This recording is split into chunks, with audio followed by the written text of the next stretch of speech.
G'day folks, it's the Meeple Monkey here again with a, I was going to say another painting video for you, but I don't know if I've ever done a painting video. I think I might have done one once way back in the past, but I didn't have this super fancy setup that I've got at the moment. So we're going to try this today and see how we go. I've been very excited since G.I. Joe Operation Cobra arrived the other day. And so, yeah, I've been sort of diving into it, doing unboxings and trying to get playthroughs done and that sort of thing. And in one of the videos, I think I mentioned that I really like the models and they're sort of crying out to be painted. And I do love my G.I. Joe sort of stuff. So I thought, yeah, we could do this. And looking at the models, there's not a lot of there's not a lot of different models in terms of, each of the trooper types. I think the maximum you get is like 8. So I thought, oh, you know what? I could do that. I could paint 8 Vipers and 8, what are they, Cobra Troopers and that sort of thing. So we're going to give this a shot. So, yeah, and I thought, if I'm going to be painting, it might be fun just to sort of have a bit of a chat and that sort of thing. So, yeah, if you stumble across this video and it's still live, yeah, feel free to jump in, ask any questions, that sort of thing. Just have a chat, that sort of thing, and I'll try and keep an eye on the comments and stuff as we go. Otherwise, if you're watching this later on, yeah, hopefully this is entertaining for you. Hopefully you get to see some painted minis and that sort of thing as well. I've done a couple of test pieces. So earlier today, let's see, I did a Cobra Trooper. So this is my sort of first test piece. So I thought, okay, yep, I think I can do that. So that's what we're going to be doing today. And down the track, if this goes well, I might end up doing some more videos as well. And so I did a test piece of one of the red ninjas, Cobra Red ninjas from like the Into the Ninjas, I think, expansion. And so they went all right. I'm sort of not super duper happy with how the pants and that sort of stuff turned out. They were supposed to be a bit of a darker red, and I ended up sort of making them look a bit brown. So we might have to sort of go back to the drawing board on that. But yeah, that's down the track. So we'll see how that goes. But yeah, today's going to be the Cobra Troopers. So I've got another 7 of those waiting in the wings, and so I just thought, yeah, let's get painting with them. And yeah, I've not really ever sort of painted a lot of models at once before, like back in the day. Oh, the camera's trying to focus there. Back in the day when I was painting Warhammer models and things like that, I still wasn't very good at sort of doing batch painting and that sort of thing. So we'll see how I go. I'm not too sure, but my secret weapon today is that I don't know if you could tell from the model I had before there, but we're going to be using these Citadel, what are they, contrast paints? Where are they? Contrast, yeah, there it is. Contrast down the bottom there. Let's holding it the wrong way around. And so these just help me sort of get the paint on there nice and quickly. I just got a white undercoat, and then these kind of go over the top and kind of give you a bit of an they sort of do a very basic job of doing your highlighting and that sort of stuff for you, I guess. So I'm sure there's a lot of more technical sort of ways you can use this sort of stuff as well.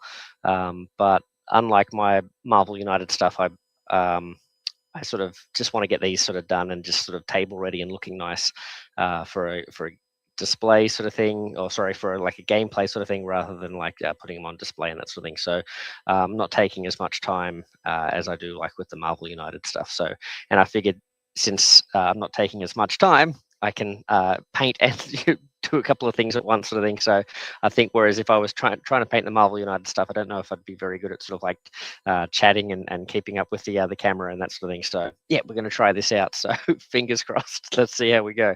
All right, so we'll start off with I think the first thing I did when I did these guys was this blue. So this is Celestium Blue.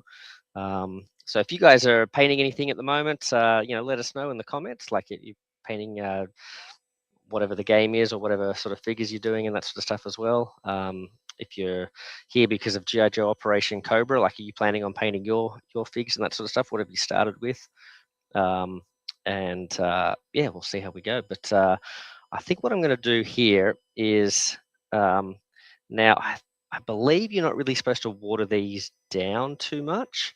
So you just kind of wash your brush out from time to time. And feel free to let me know in the comments if I'm doing this horribly wrong.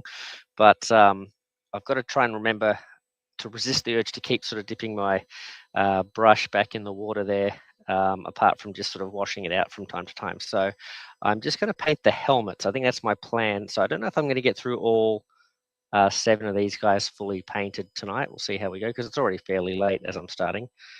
Sort of was waiting for the kids to go to bed, and then took me ages to work out how to get the camera all set up and all that sort of stuff. So hopefully that's working. Hopefully you can hear me too. Drop a comment there if you can't hear me. But yeah, I figured let's just sort of see how we go, and I'll just try and paint little bits at a time, and that'll sort of hopefully keep me interested too, so I won't get fatigued. So I'm just going to try and paint these helmets for the 7 guys, and then we'll go and maybe paint their shirts or whatever, or their pants, and bit by bit. So I'm going to try and leave, we'll sort of mess that up a little bit, but I was going to try and leave a little bit of a white spot on the front of the helmet for the Cobra symbol. I don't know if you saw that. We'll try to leave a little red spot there for the Cobra symbol. So I thought, well, it's probably going to look better over white. I've sort of messed that up a little bit actually, but I can go back and hit that with the white spot later. I think I've messed that one up, but that's the plan. And try and get under the rim of the helmet at the back here. The lighting's probably not the best for this video, but I was trying to set up like my lamp thing, and it was making things a bit too bright on the screen, I think. So hopefully this isn't too bad. But my eyesight's not what it was back in the day. This is not too bad though. All right, so 1 helmet done. All right, we're flying through. All right, so let's see how we go. There we are. Upside down, upside down. Hopefully this is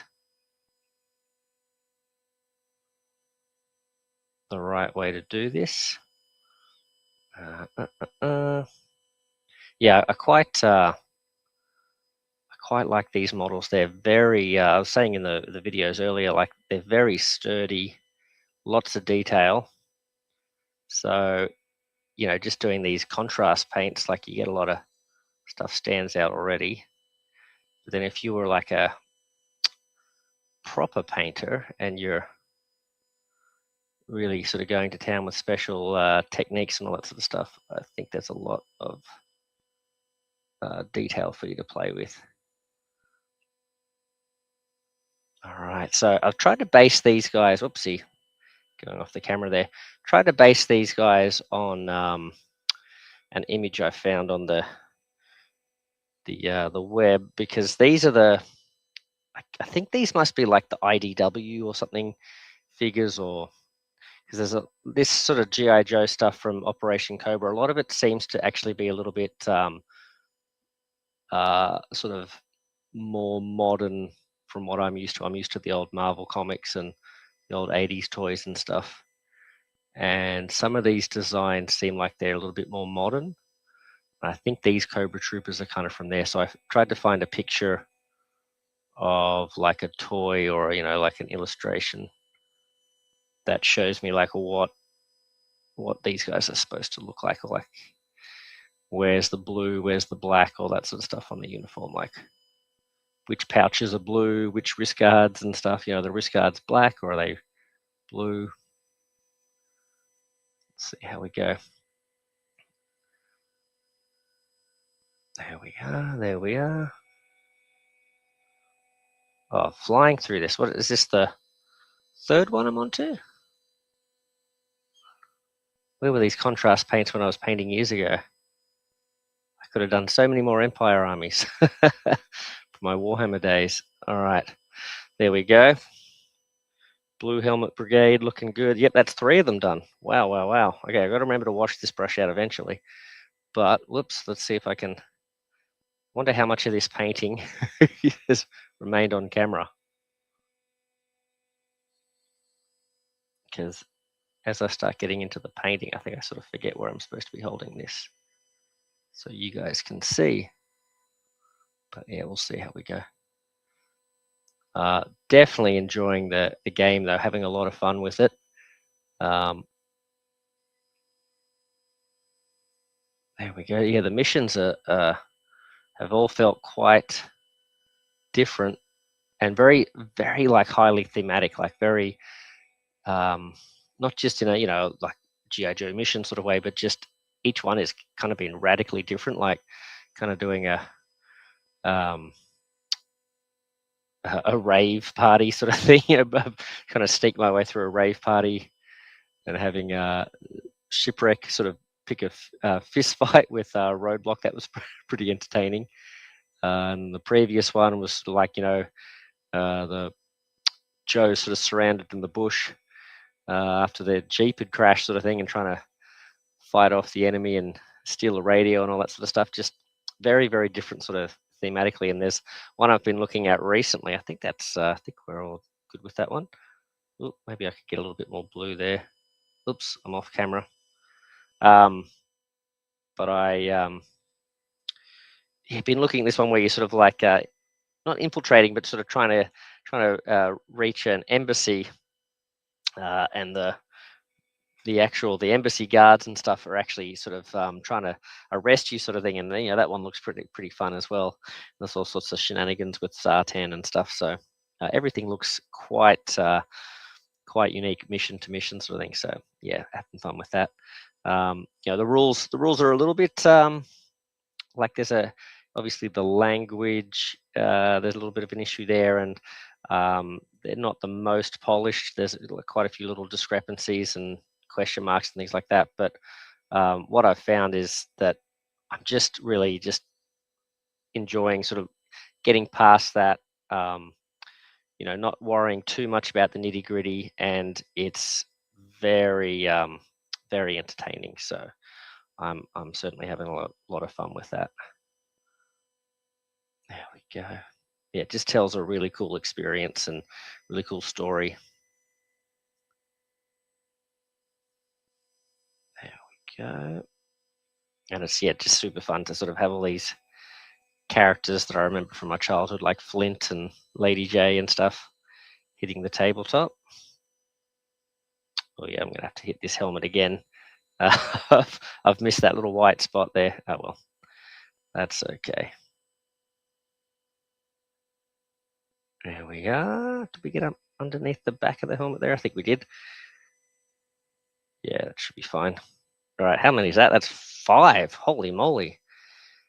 Where did the 4th one go? I must have flew through that one. All right, but I've got to calm down. I'm only doing the helmet, so I guess I'm not that far ahead. There we go. But I'm also really looking forward to getting some more Marvel United back to the table. I think I've got about 9 characters left, like 9 villains that I haven't fought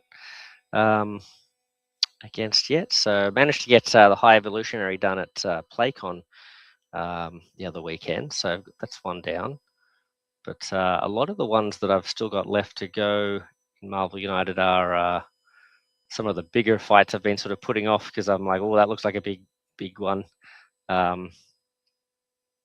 So we've got like Null and Dark Beast, the new Sinister Six, Apocalypse, all these sorts of guys. So yeah, it's quite daunting, the list of villains that I've still yet to fight. But once I get through them, we can have another discussion about another celebration of who our favorite characters are from season 3. So heroes and villains. So I'm really looking forward to that. That'll be really cool because there's been so many interesting season 3 villain designs. I'm really sort of like eager to find out what the other guys are, what they've enjoyed, who they've played against. Yeah, so that's gonna be good fun. So I don't know when that's gonna be because as I said, I've still got about 9 of these guys to get through. But yeah, having fun with that. And speaking of Marvel United and G.I. Joe, I also looking forward to showing off Tomax and Zammot, the double villain design from Nelly Nell. He's done a sort of special guest design for me. Oh, I don't think I probably let this, probably had too much water in this brush. See how we go. But yeah, he's done a design for me for the villain, special guest design. So looking forward to showing that off.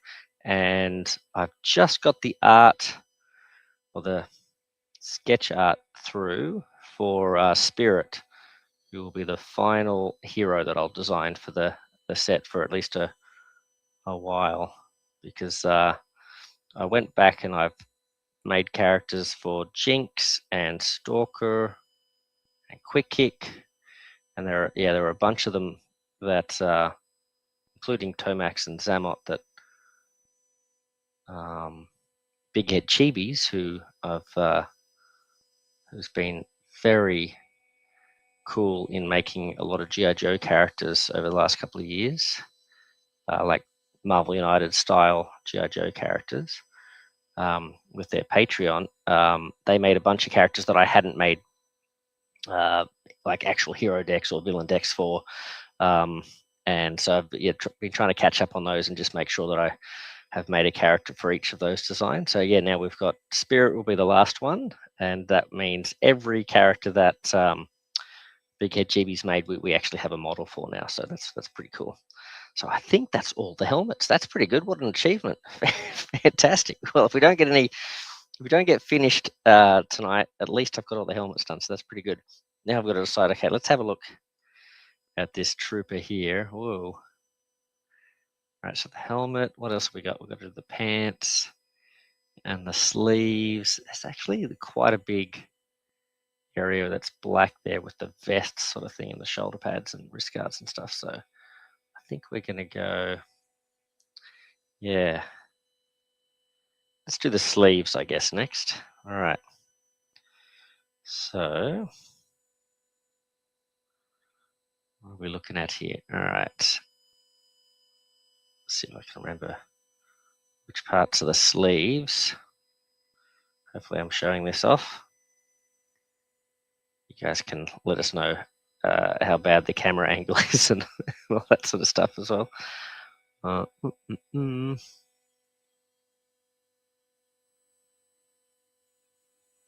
Try and get in there. I think I had a little bit of blue around the edge here. It doesn't really matter if I go overboard with the blue, because I can kind of go back over that with the black, I guess. Yeah, it's not too bad.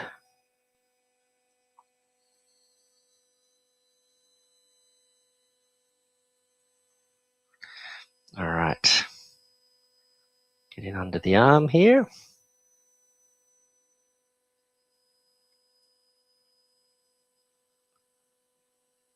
Now, did he have, no, his elbows are pretty clear there. Nice and blue. All right, so that's one arm done. All right, yeah, it seems pretty doable. Oh, let's get a bit more blue out here. All right, on the palette.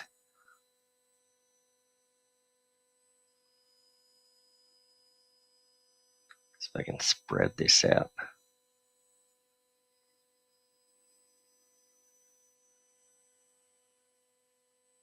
Yeah, they've all got pretty good detail. Even like all the little rivets and bits and pieces all over the sort of cargo pants and all that sort of stuff, all the folds and different linings and stuff is all pretty good. Oopsie. It's a big loud beep in the in my headphones there. Sort of scared me. I've done a little bit of a mistake there on the shoulder, but that's okay. Have we got everything there? I think so. That's everything on both arms there, is there?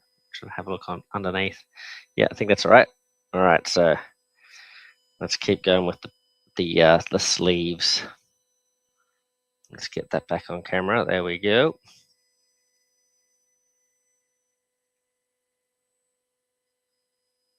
Mm-hmm.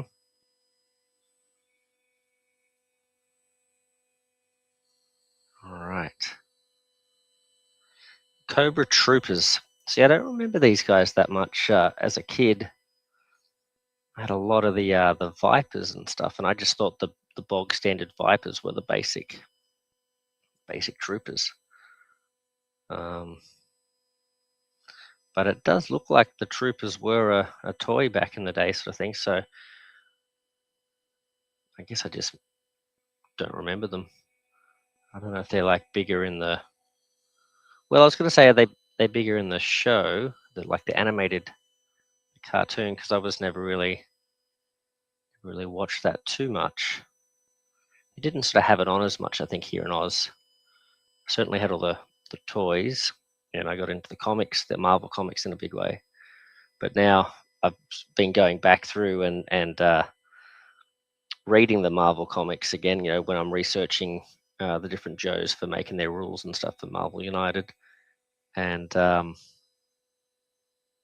yeah, the troopers are definitely in that. So from the get go, so yeah, I just must not have paid much attention to them, or maybe I just thought they were all just Vipers, just regular Vipers with an alternate uniform or something. There we go. But yeah, such a classic design, the old Viper look. That sort of helmet with the faceless sort of just kind of mirror shield sort of look to it. Very sort of daunting.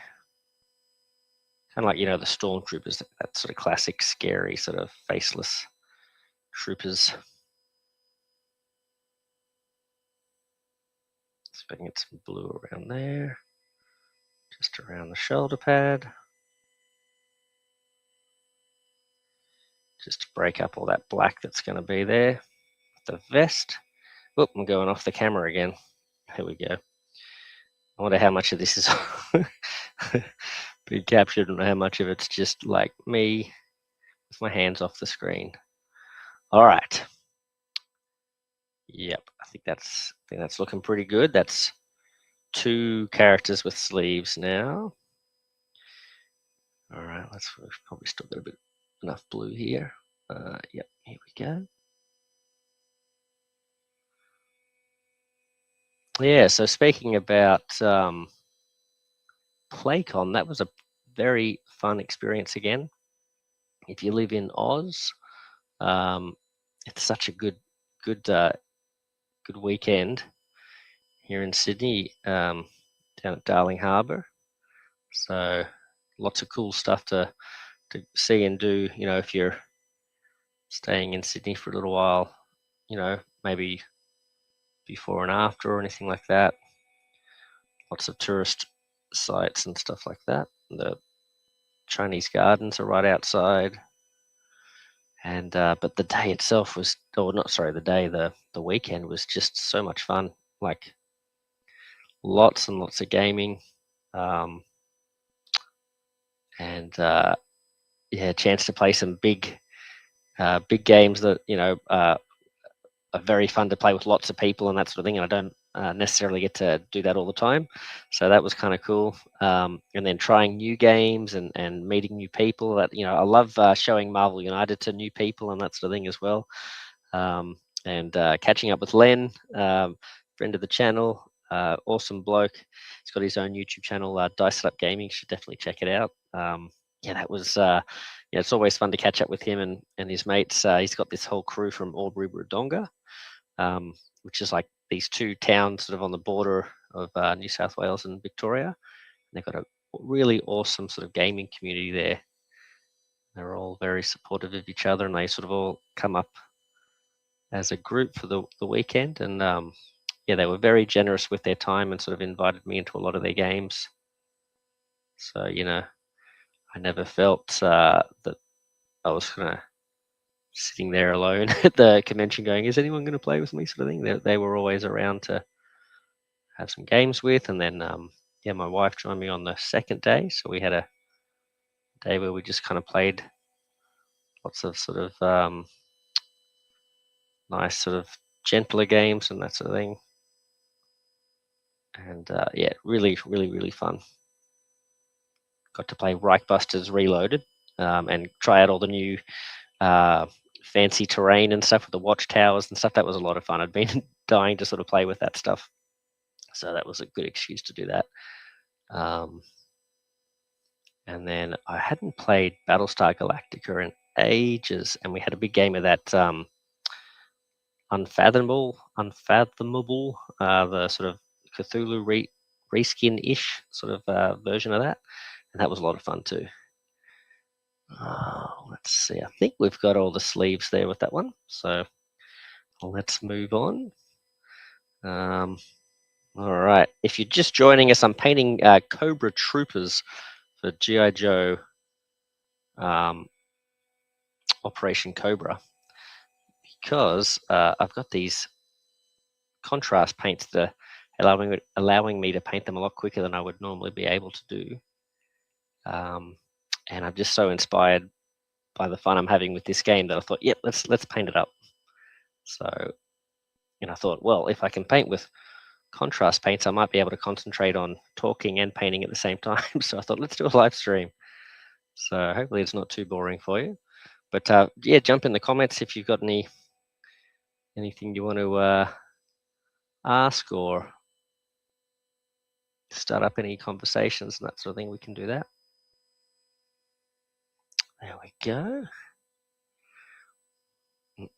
Lots of great content starting to appear too with G.I. Joe Operation Cobra, like the fans and stuff. Folks are getting more sort of unboxings out there. Hopefully we'll start seeing some more playthroughs and that sort of thing as well. North Sun Gaming. Now I think they go by North Sun Gaming on Board Game Geek, but I think it's North Sun. I want to say Tabletop Games or something like that is the YouTube channel.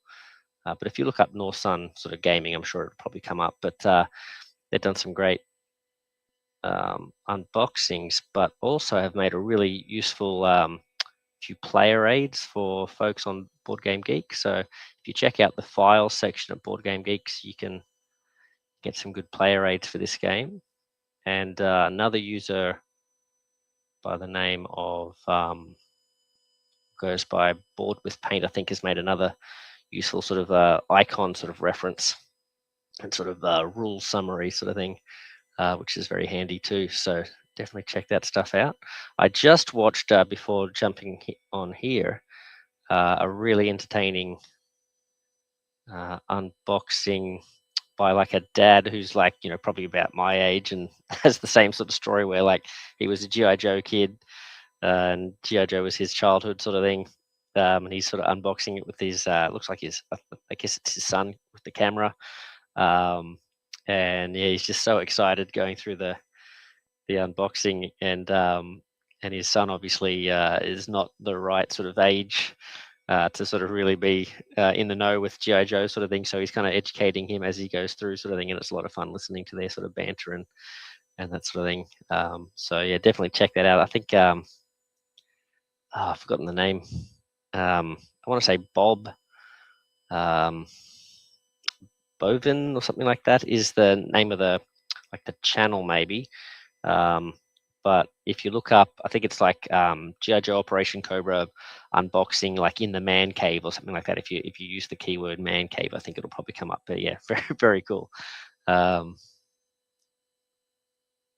we go. I think I'm doing a pretty good job here of, whilst I'm talking. I don't know if I'm doing a good job holding the the thing to the camera, so you probably can't see much. But I think I'm doing a pretty good job getting all the bits, not leaving too many white spots or anything like that. All those. Yeah, we'll go back through it. Oh, oopsie. We'll go back through it, and I'm sure I'll find lots of gaps and stuff. But so far so good. Seems like it's all right. Let me have a look at this original guy. How much? No, he didn't have a lot of blue there. Okay, yeah, that's fine. All right, let's wash that out. Dry it off. How many sleeves have I got here? 4 of them. That's all right. More than halfway there. Okay, let's get.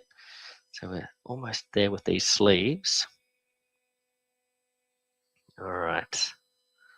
Let's see how we're going here. I must be pretty boring because I keep looking up, and from time to time I'll see there's a couple of a couple of viewers, and then they disappear pretty quickly. So they must be sort of stumbling across the video and then going, "Yup, this is 0 entertainment value." But that's all right. I figured, why not? Even if it just sort of motivates me to paint, it's a win. There we go. Maybe this is just something you could watch later on.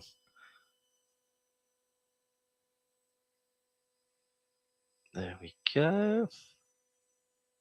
All right. Can't wait to start painting the Joes as well, but I figured, you know what, let's, while I'm on holidays and I've got a little bit more time, it'd be good to sort of knock out some of these squads while I can, while I've got the time. There we go.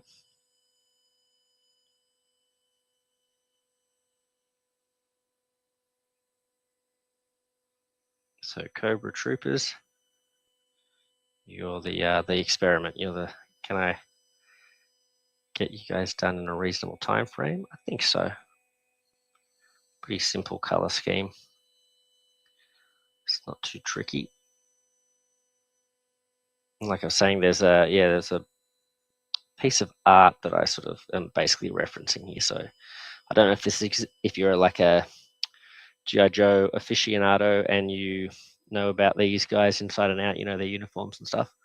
I may not be getting these colors exactly right, but the picture I'm referencing, they've got basically a lot of black, like all their sort of vest and boots and shin guards and stuff. There's a lot of black, so it's just kind of blue and black mostly.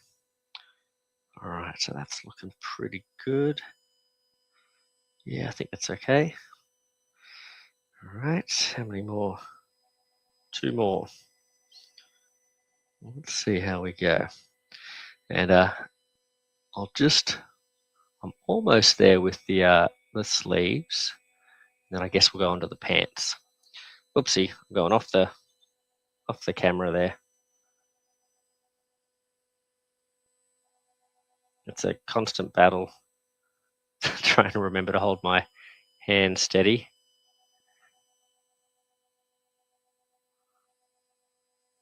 Under there, under the arms. All right. I have to really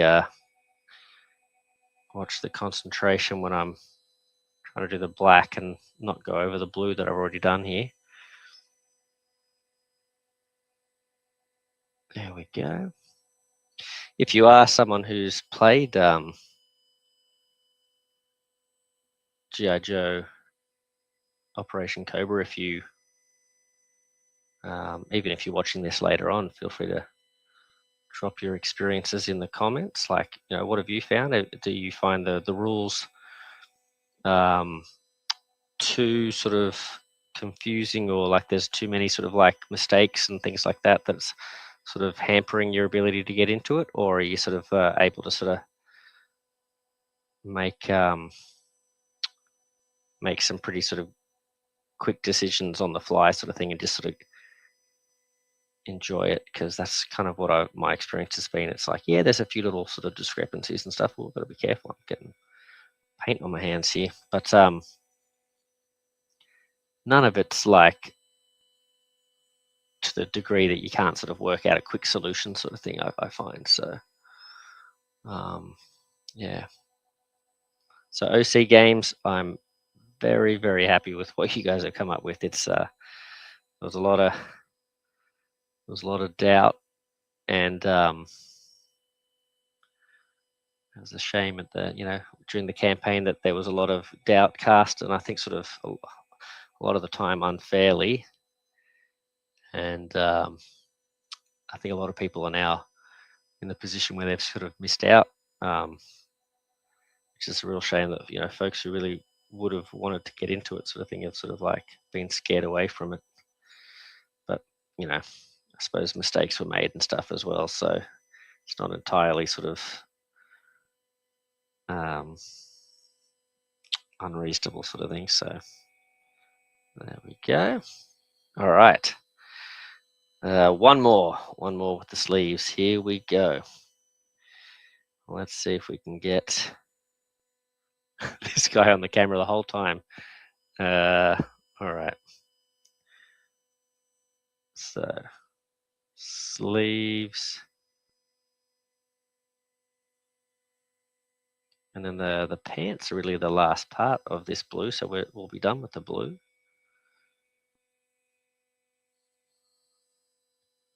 So that's pretty cool.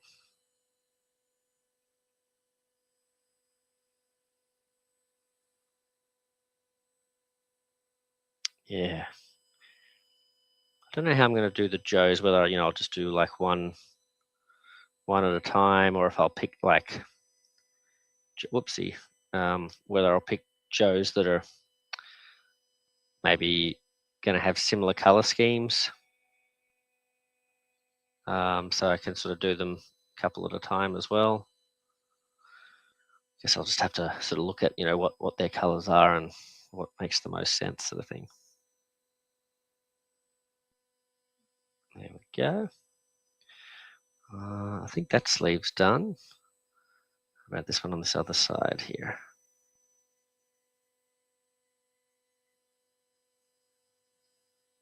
Yeah, I got lucky today too. We had a good day. It wasn't too humid or anything. It wasn't a lot of rain in the air or anything. So good day for spraying with a aerosol, getting the white undercoat on here. I'm probably decades behind in my painting styles and techniques and stuff. I never learned any of that airbrushing or slap chop or chopstick or whatever they call that, all that new stuff.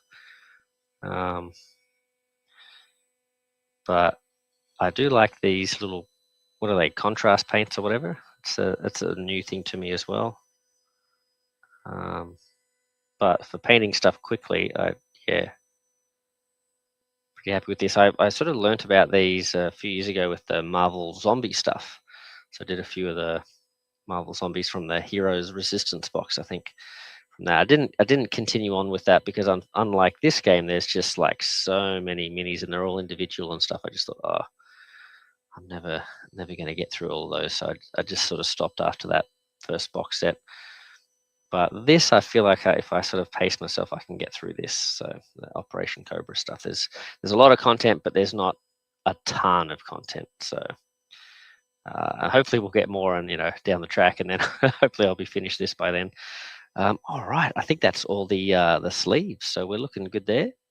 Time to do the pants, I think. So I'll just give my brush a little bit of a wash out there. And now let's have a look at this test trooper. Oopsie. Oh man. There we go. All right, so blue trousers. He's kind of got, what are they, like shin guards? Not shin guards, knee pads, and he's got a little bit of blue just above the boots there. Right. Okay, so yeah, top of the trousers and then a little bit between the knees and the boot. That seems doable. All right, where's my brush? What do I do with it? Is this it? Oh, yeah. Okay. There we go. And all right, so let's see, where are these? Got a little bit of blue in between here.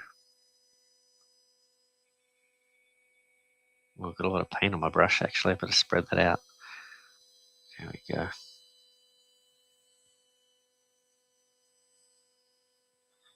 Because that's the idea with this stuff, right? The contrast stuff, you want to spread it out, make it, you don't have to sort of paint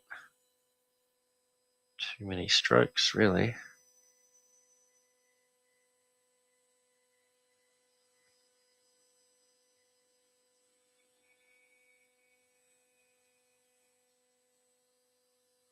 There we go. Yeah, certainly there was a lot of paint on that brush. That's spread very far. All right, let's get to the top of this knee pad.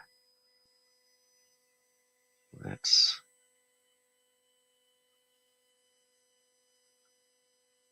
top of the boot.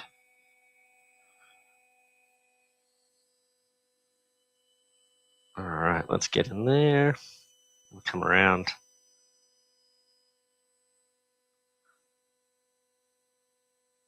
Join back up again. There we go. All right. Yeah, I haven't painted in quite a while. Even the Marvel United stuff that I had been doing on and off over the last couple of years, I have been very finding it very hard to sort of find the time to really do that, because I do like to sort of put a little bit more effort into the those models, because they're so nice, those Marvel United ones. And yeah, so this is just it's just hard to sort of find the time to sort of keep doing that consistently, sort of thing, especially when we're back at work and stuff as well. All right, let's get a bit of paint under this, above this boot. There we go.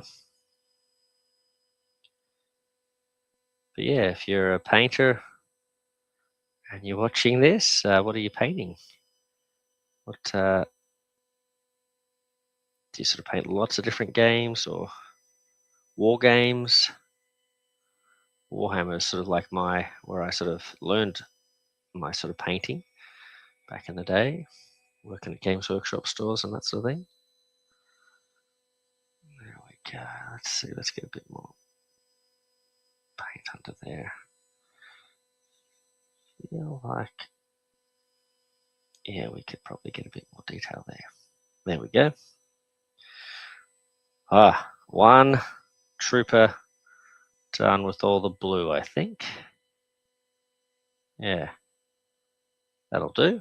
All right, one done. Oh, don't want to knock over the paint pot there. That was close. All right, especially with this sort of paint, go everywhere. All right. All right. Another trooper. Let's get his pants done.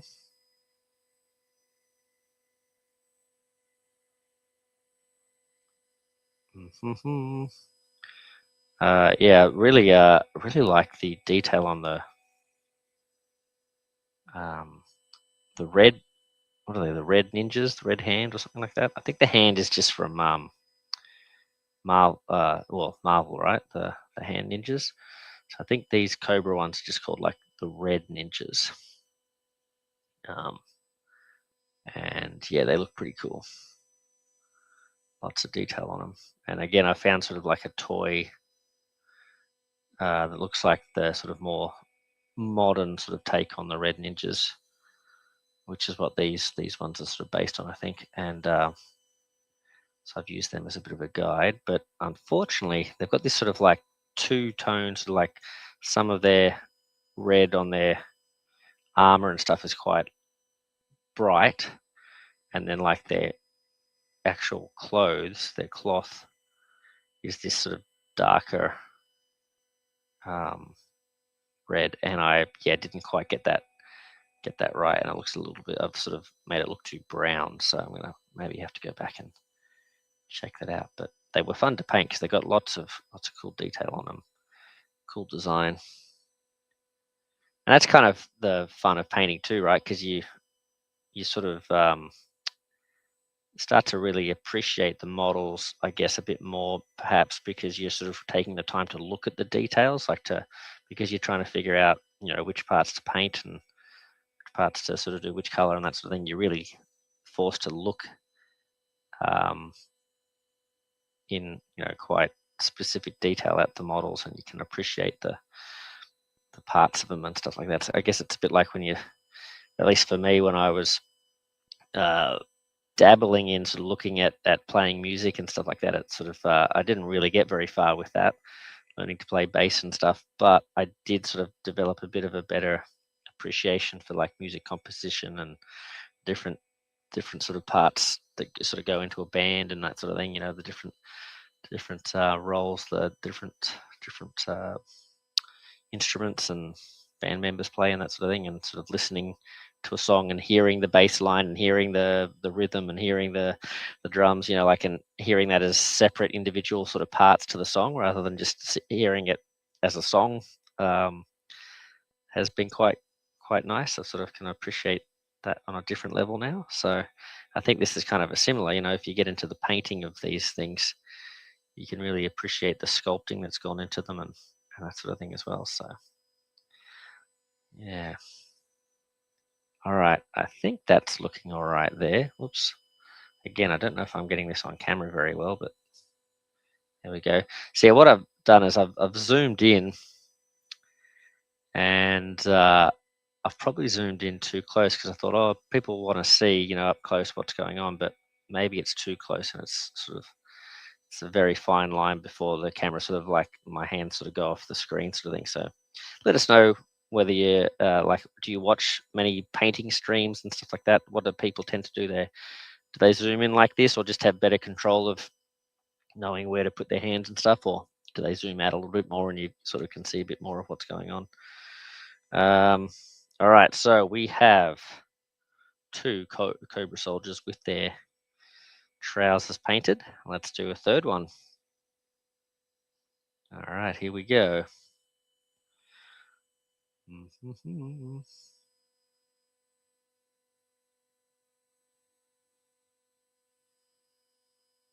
I like this blue. I kind of lucked into this one. What is it, Celestium Blue or something? Because yeah, they're Games Workshop paint, Citadel paint, so they're certainly not, the official colors of GI Joe or anything like that. But I think this works pretty nicely for the Cobra Troopers. And we'll see. I've got a slightly lighter blue. I forget what the name of it is, but I was going to try that on the Vipers. But I don't know. Maybe I should keep it the same as this one. But I thought it'd be fun just to try a different blue and just help differentiate them on the battlefield too. Because that is one thing. The in GI Joe Operation Cobra, the boards, I really like them. They're really vibrant, got lots of detail and stuff, but they are quite busy. And with the silhouette of a Viper and a Cobra Trooper kind of looking pretty similar, maybe having them be a little bit different in tone, the blues and things like that, might just help sort of with the differentiation and looking for them at a glance sort of thing across the board. Hey, look at that. I've actually got this on camera, facing the camera. Wow. That was pretty good. Some champagne content there. All right.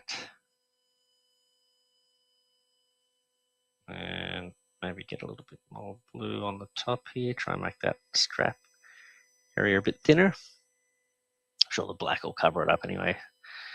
All right. Top of that boot line there. Next pant leg. Actually, most of that pant leg's done. I'm just sort of doing the top of the boot where it's sort of the pants are tucked in, I guess, to the boot. Nice. There we go.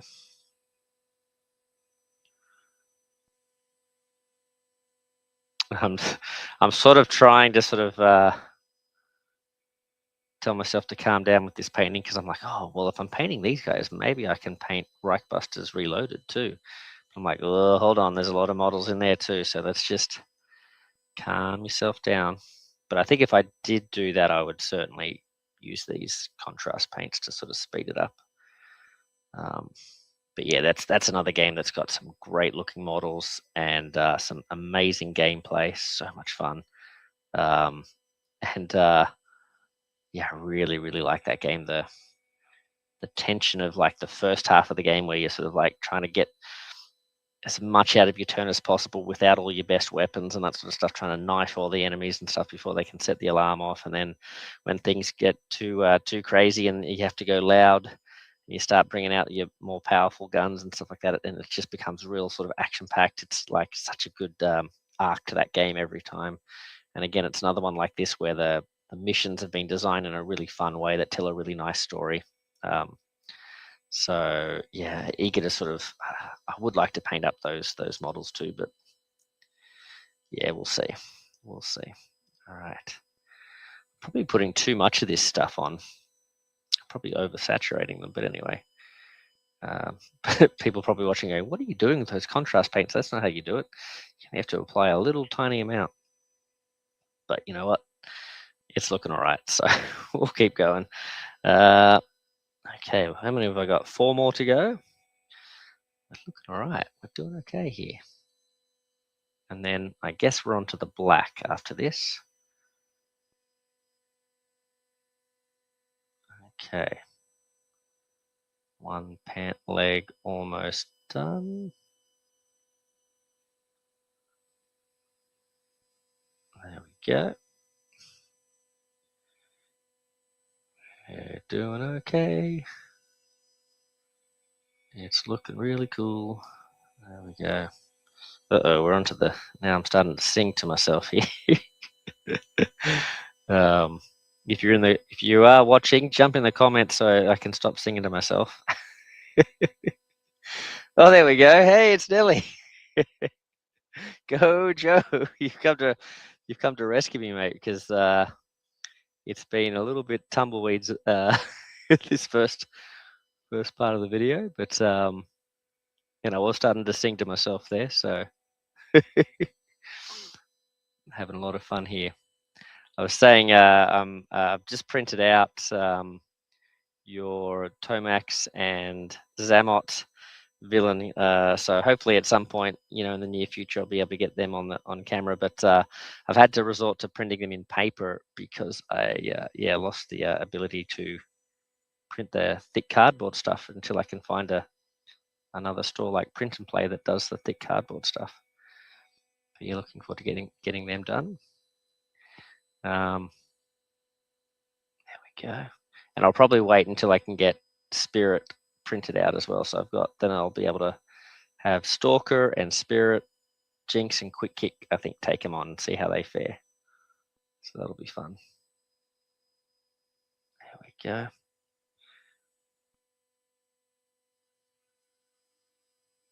And yeah, the G.I. Joe game has been very fun, Nelly. So it seems like it hasn't changed too much since we played it back on Tabletop Simulator. So it's probably pretty similar from what you remember. There we go. Oop, I think I'm going all over the place with the painting. I was pretty steady for a while there. I mean, I don't know, maybe 30 seconds or so.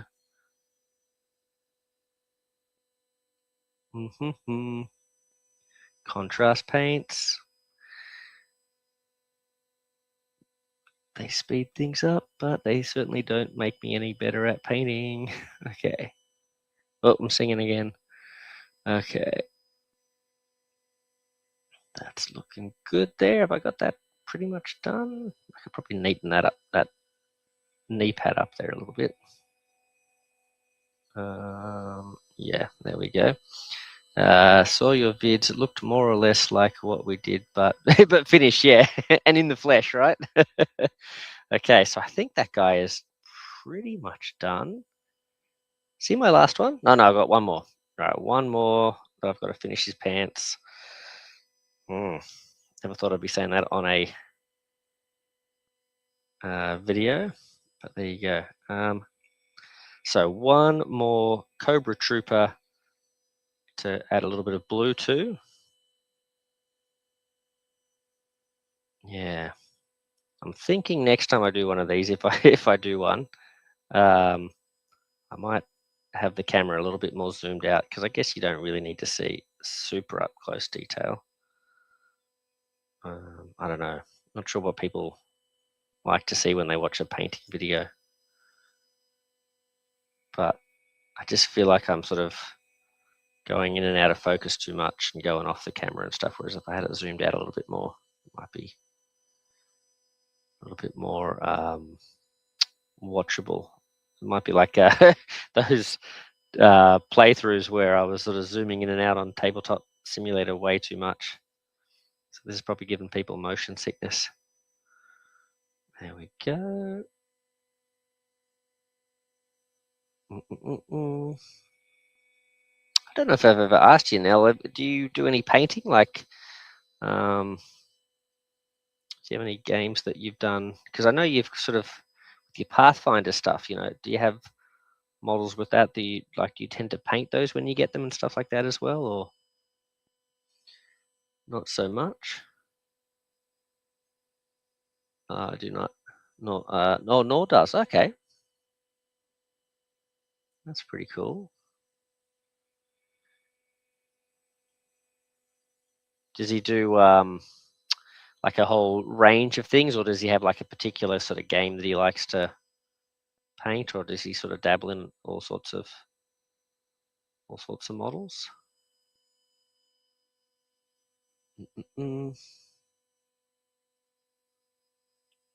It's a pretty. It's for me. It's a pretty fun.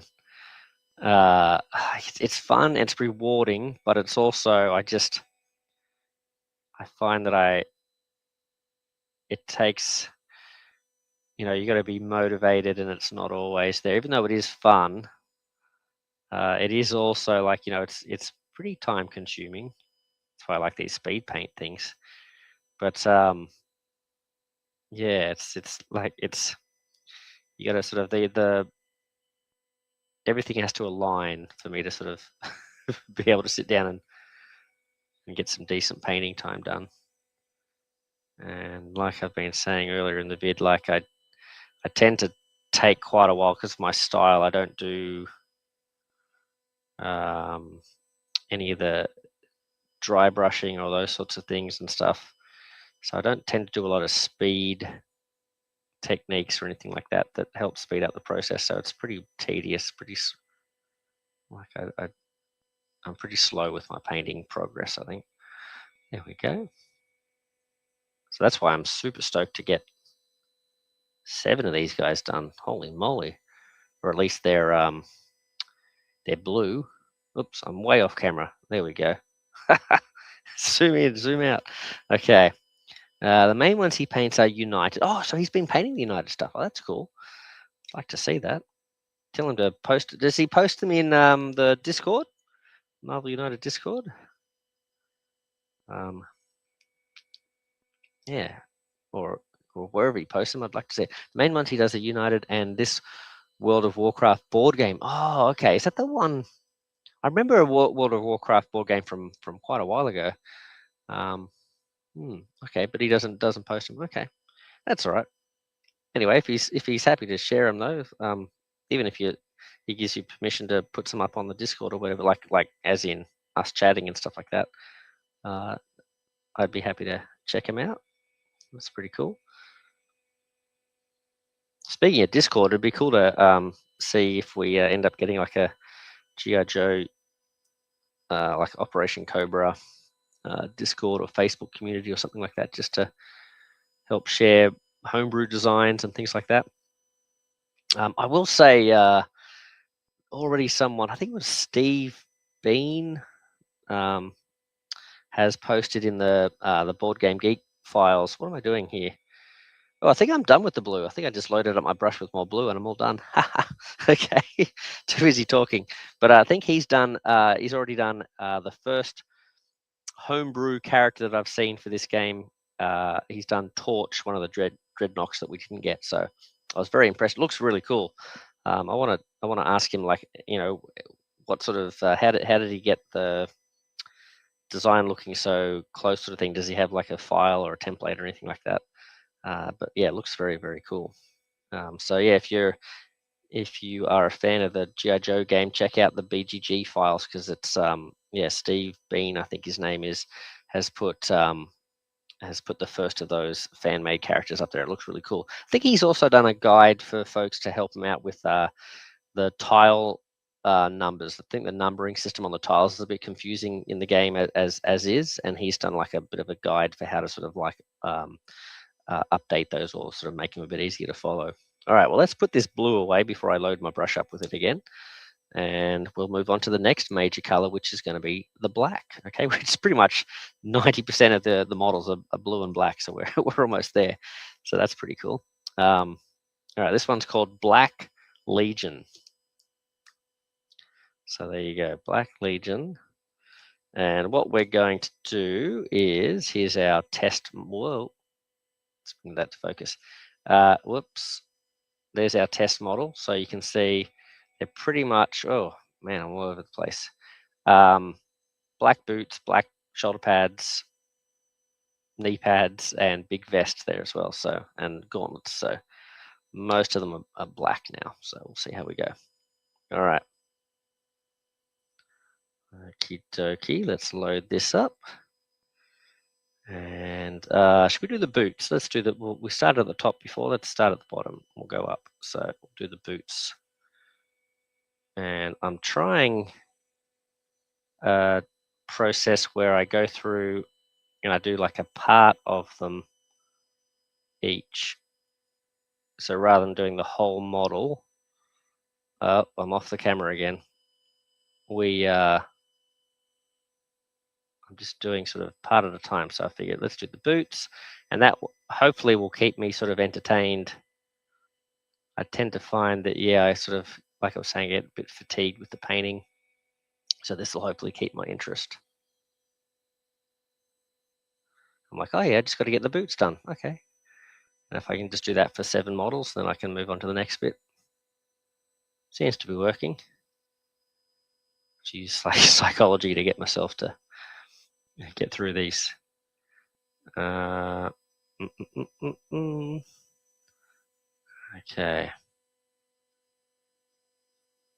There we go. For folks who are watching who may not be aware, Nelly is a fantastic fan designer, homebrew designer of many, many, many Marvel United characters. And he makes characters from lots of different worlds that he's sort of like made big collections of. So My Hero Academia, Pathfinder, as I mentioned before, Castlevania, both the video games and the Netflix series. There's some other ones, Nelly. What have I already said? Oh, Naruto, of course. I think it all started with Naruto, did it? And then Flesh and Blood, the card game. There we go, that's looking good. Sentinels of the Multiverse. What's that video game? Overwatch? Too many to count. We could keep going and going and going. It did start with Naruto. Yeah, that's right. Yeah. And like, I know I've said it, time and time again, but he does not miss with his designs. They are all excellent. There's a lot of discussion in the Marvel United community, Board Game Geek and the Discord and that sort of thing. There's a lot of like critiquing of the different heroes, and season 1, the design's not very strong, or it really gets enhanced in season 2 and this and that, blah blah blah. And regardless of what you believe there or this or that, I can tell you that Nelly's designs are like from the get-go, like out the gate, they were amazing. And they, I don't know how many hundreds of villains and heroes and stuff he's made, but they are all excellent. It's like astounding the consistency that Nelly gets into his fan designs there. So definitely worth checking out. Yeah, if you're one of those people that's like, oh, I've got I've got too much Marvel United stuff already. It's like, well, strap yourself in because there's a ton more content with if you go into Nelly's stuff. There we go. Oh, you know what I did? I totally was getting so excited talking about all the great fan designs that Nelly's made. I've started painting black on this guy's vest and belt when I was going to stop at his boots. I even did his, where is he? Ah, goodness. I even did his knee pads as well. That was quick. All right. Well, you know what? I may as well keep going with this guy. May as well keep going with him. Get his vest done at least. And then I'll maybe go back to the boots, I guess. Okay. There we go. Yeah. There's a lot of black on these guys. Makes the painting quite easy because yeah, there's not too many changes over we have to do. Okay. Let's see. Top of his vest here. Try and get up underneath the helmet, back of the helmet. Go around the shoulder strap.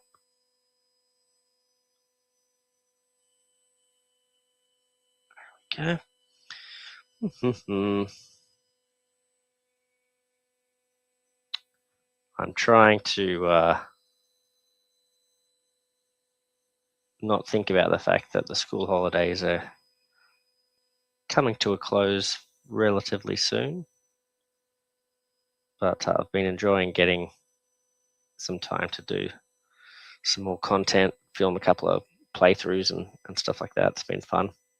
Had the time to do the unboxings and everything. So this Operation Cobra thing arrived right at the right time. There we go. Oh gosh, let's get some white underneath here. Oh, I added a bit too much water there, I think. Yeah, the addiction is real. Gonna make sure I don't load up the brush with water. Yeah, you're not supposed to mix these, I don't think, with water too much. Like, wash the brush out occasionally, but yeah, I think you sort of mess with the surface tension and stuff. All right.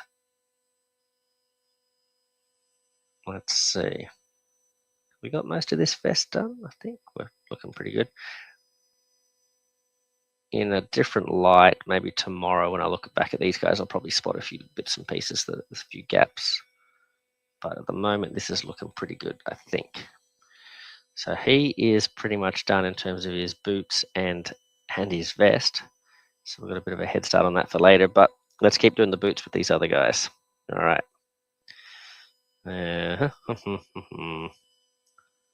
Not sure what time is it.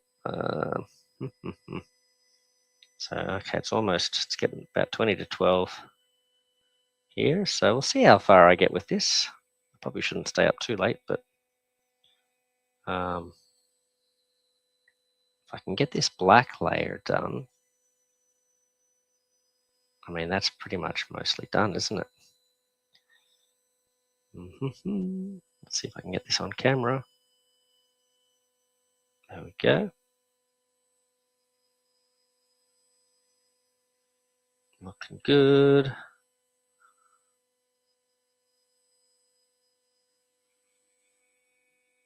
I'll have to start pulling out if I do some more of this painting.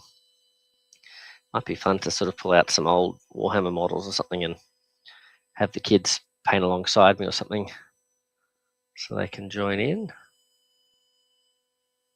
but obviously that won't be on camera. But I figure I've got enough of these guys. I can do some on camera and some off. But yeah, there we go.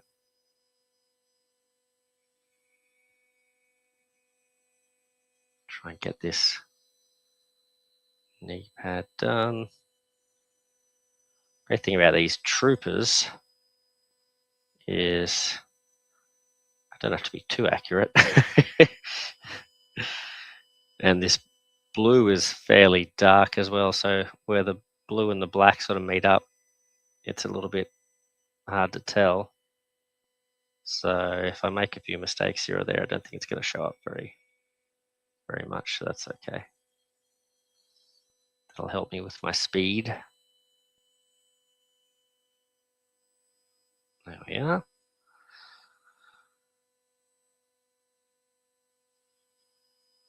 Okay. Right. Let's get this boot done. I feel like I need to load my brush up a bit more. There we go. Oh, yes. There we go. Maybe too much.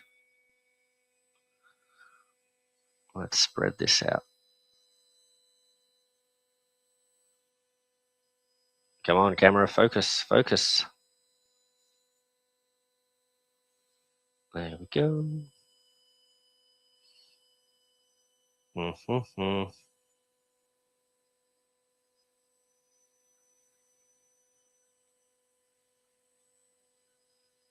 I have seen some pretty nice models starting to appear on.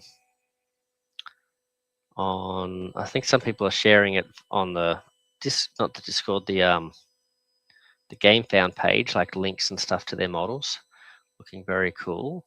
So well done to those folks, and also in different Facebook communities and stuff, they're popping up as well. So if you look up Operation Cobra or just some of those different communities. Oops, I've started painting on his his vest again. I'll just spread some of that excess black paint, I guess, on the vest just to sort of make sure I'm not wasting it.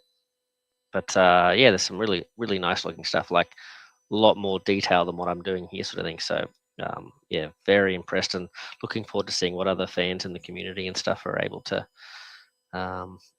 produce. But yeah, the you could really get some nice models out of this because, like I said, the detail's so nice that it's really going to reward those painters who are very good at that sort of stuff. There we go. Oh, let's have a look here. Yeah, saw your unboxing vid. I got caught off guard.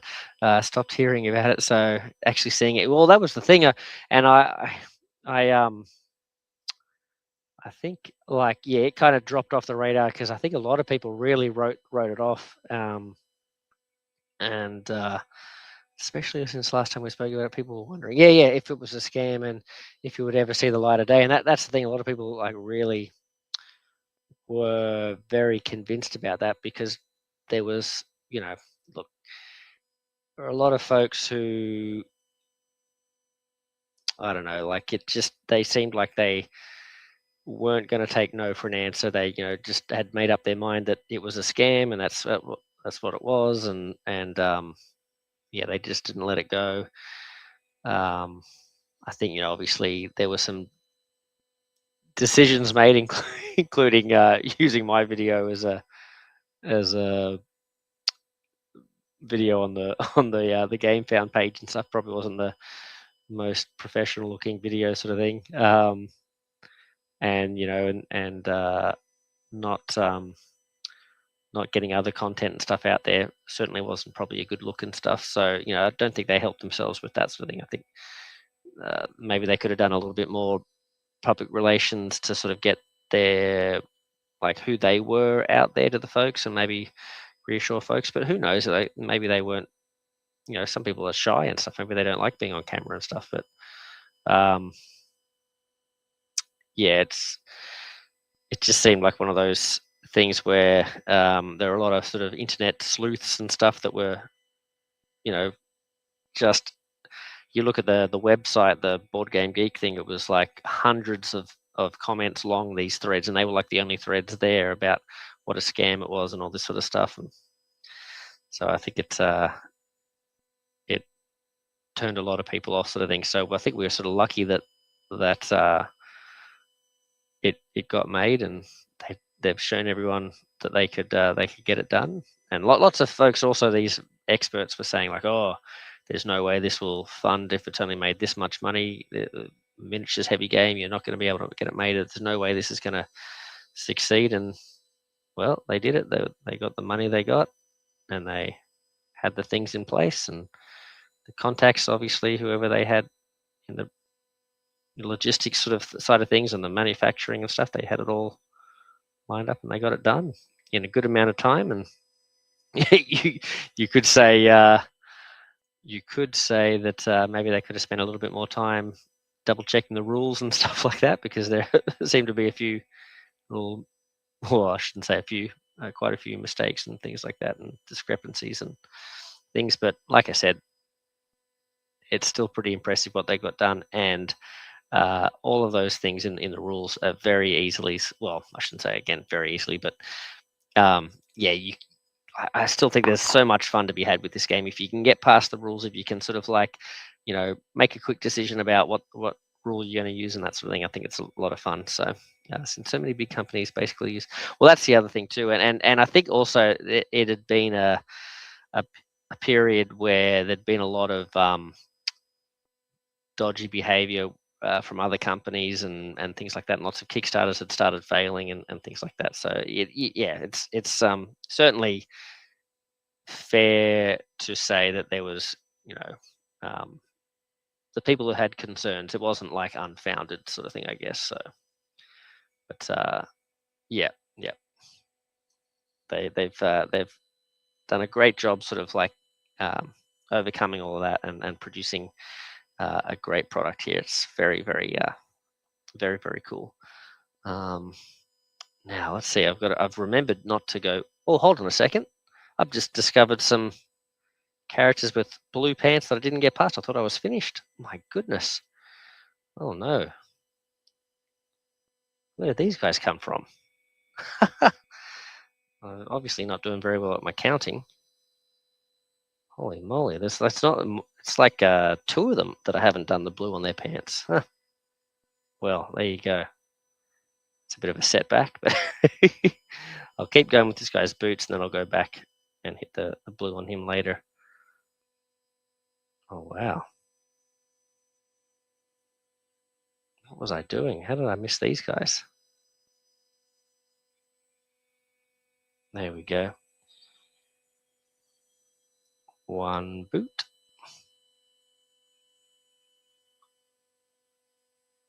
Let's get the other boot done.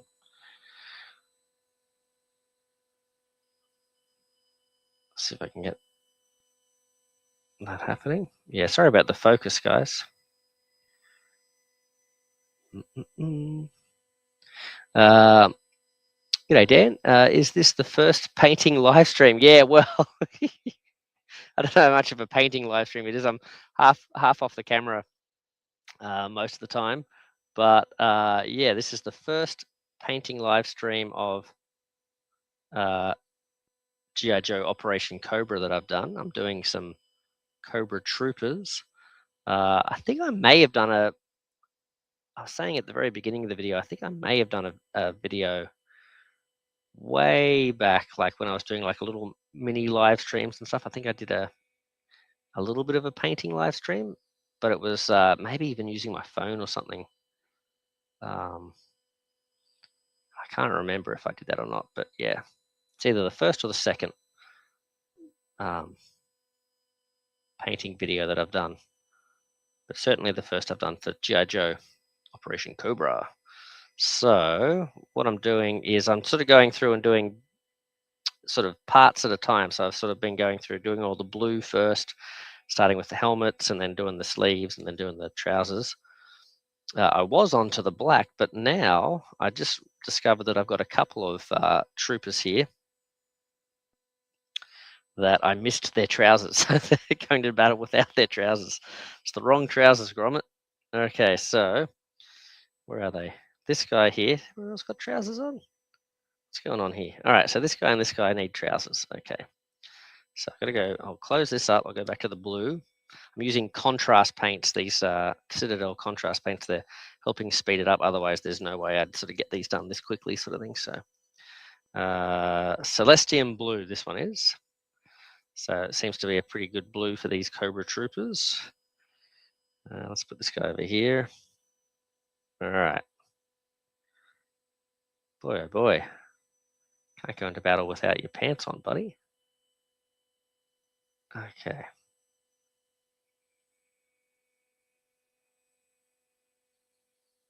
There we go.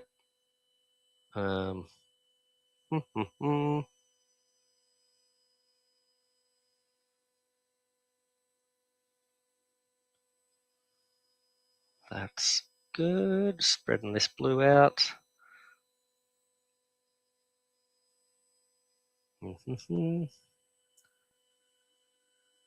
think, Dan, you're a painter, aren't you? I think you, correct me if I'm wrong, you like to make sure that whatever you play with is painted, so you sort of refuse to allow yourself to play with unpainted minis. Is that right? Which is, I don't know how I'd never get anything played. But it's, I guess it's good motivation.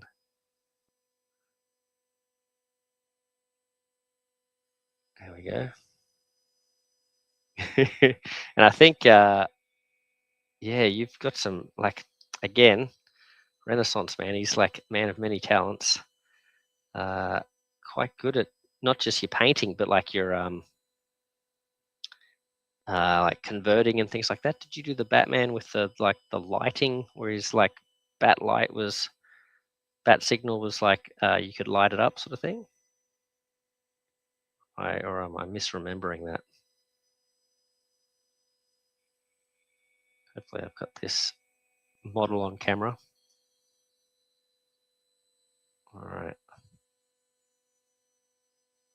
that's looking good. Let's get the top of this boot here. All right, so the good news is, because these guys are so quick to paint, even though I missed that entire area on these two guys, I can still get through it pretty quick, so that's looking good.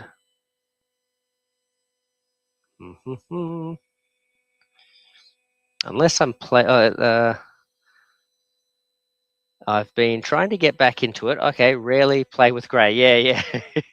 But that whole getting back into it thing, right? It's the finding the time and that sort of thing. But yeah, rarely play with grey. That's a good way to say it. Unless I'm play testing something, then yeah, I'm playing. Yeah, bat signal is half finished. Okay, just like the lights I was doing. Oh, and the sentinels as well. Yeah. So you're giving yourself too big a project there. That's the problem. You could have had that done ages ago. But it'll be worth it in the end. It'll look amazing. There we go.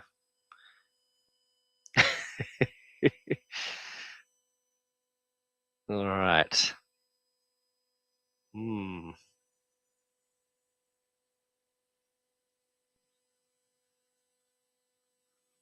All right, that's two. Yeah, that's all done. Okay. Oh, I was probably doing half that off camera, wasn't I? Okay. Let's get this back on camera. There we go. All right, last guy with his trousers. My goodness. Standards have slipped in the Cobra forces. Maybe these guys were affected by Dr. Mindbender, and they it's part of the Christmas Cobra Christmas staff party or something, and they were hypnotized or something, and the rest of the troops basically made sure they didn't wear their pants into battle. There we go. Oh boy. I really like the stories you can tell with this game, like that fight the other day with Road Pig and Shipwreck. Oh man, that was so funny.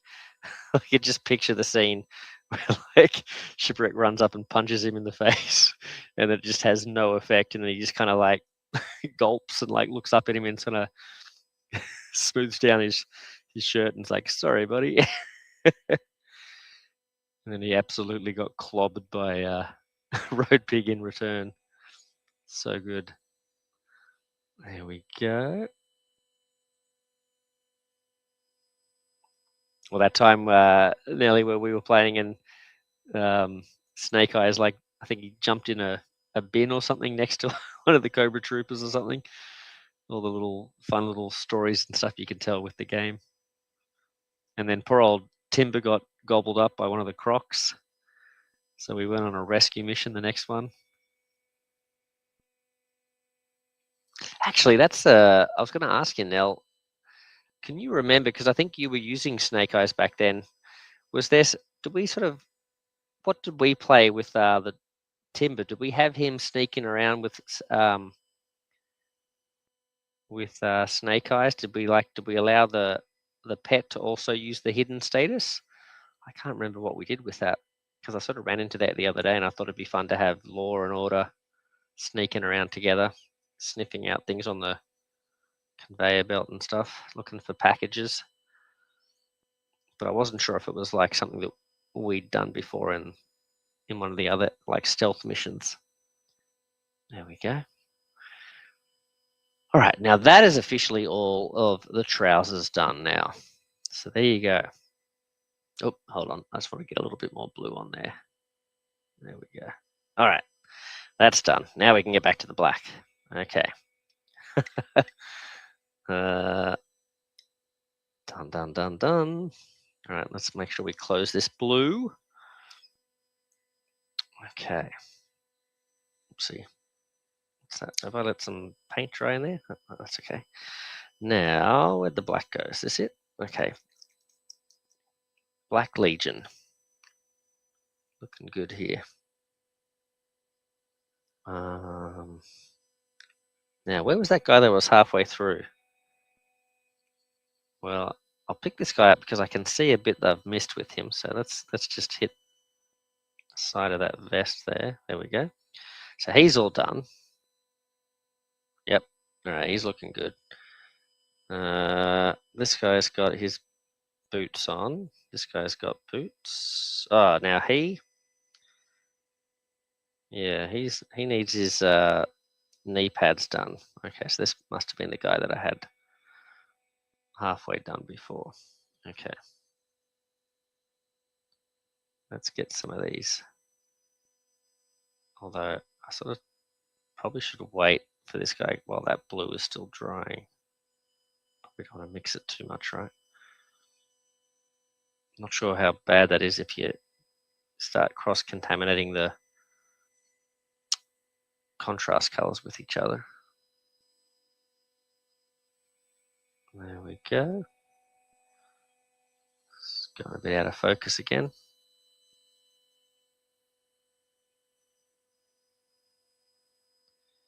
Yeah, I'll have to get a better distance with the camera next time, I guess. Let me try. What if I do this? It's going to wreck the. Oh. Is that better? Less zoomed in, but maybe I'll be not going in and out of focus as much now. Okay, I think that knee pad's all done. Yeah, he's looking good. Boots looking good. Okay, let's get this boot done. There we go. Da da da da. Da da da. There we go. All right. So I'll have to. I'm sort of half tempted next time I play a G.I. Joe United game to use these G.I. Joe Operation Cobra models as well, because there's some really awesome big head chibi models you can use if you want that United style. But if you have the Operation Cobra stuff, or I guess even if you've got like the, what is it, Mission Critical, you can use those models as well for G.I. Joe United, which is cool. Because I think most of the characters that I've made have got sort of coverage by most of those games, I think. There we go.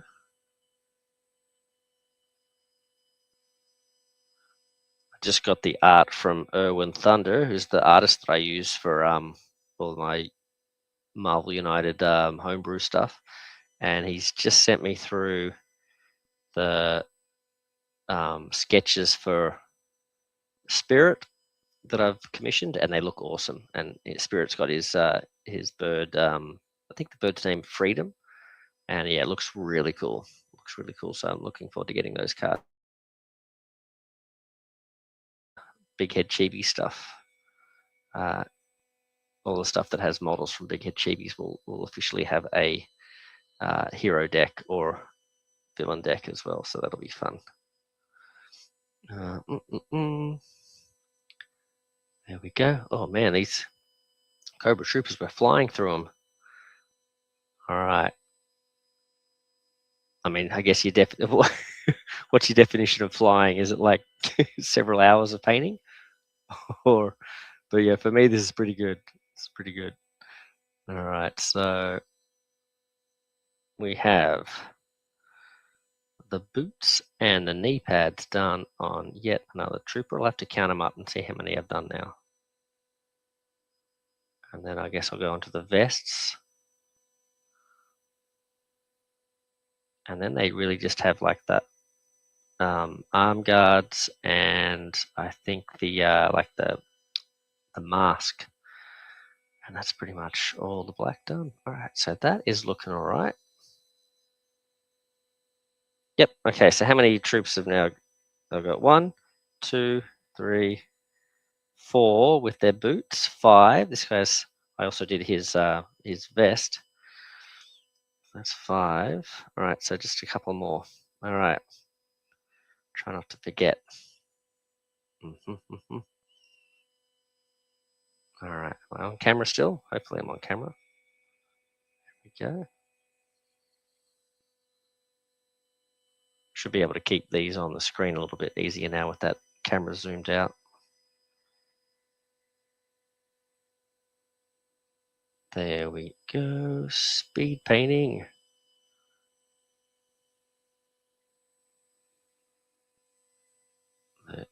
Got to concentrate. Don't lose it now. Oh.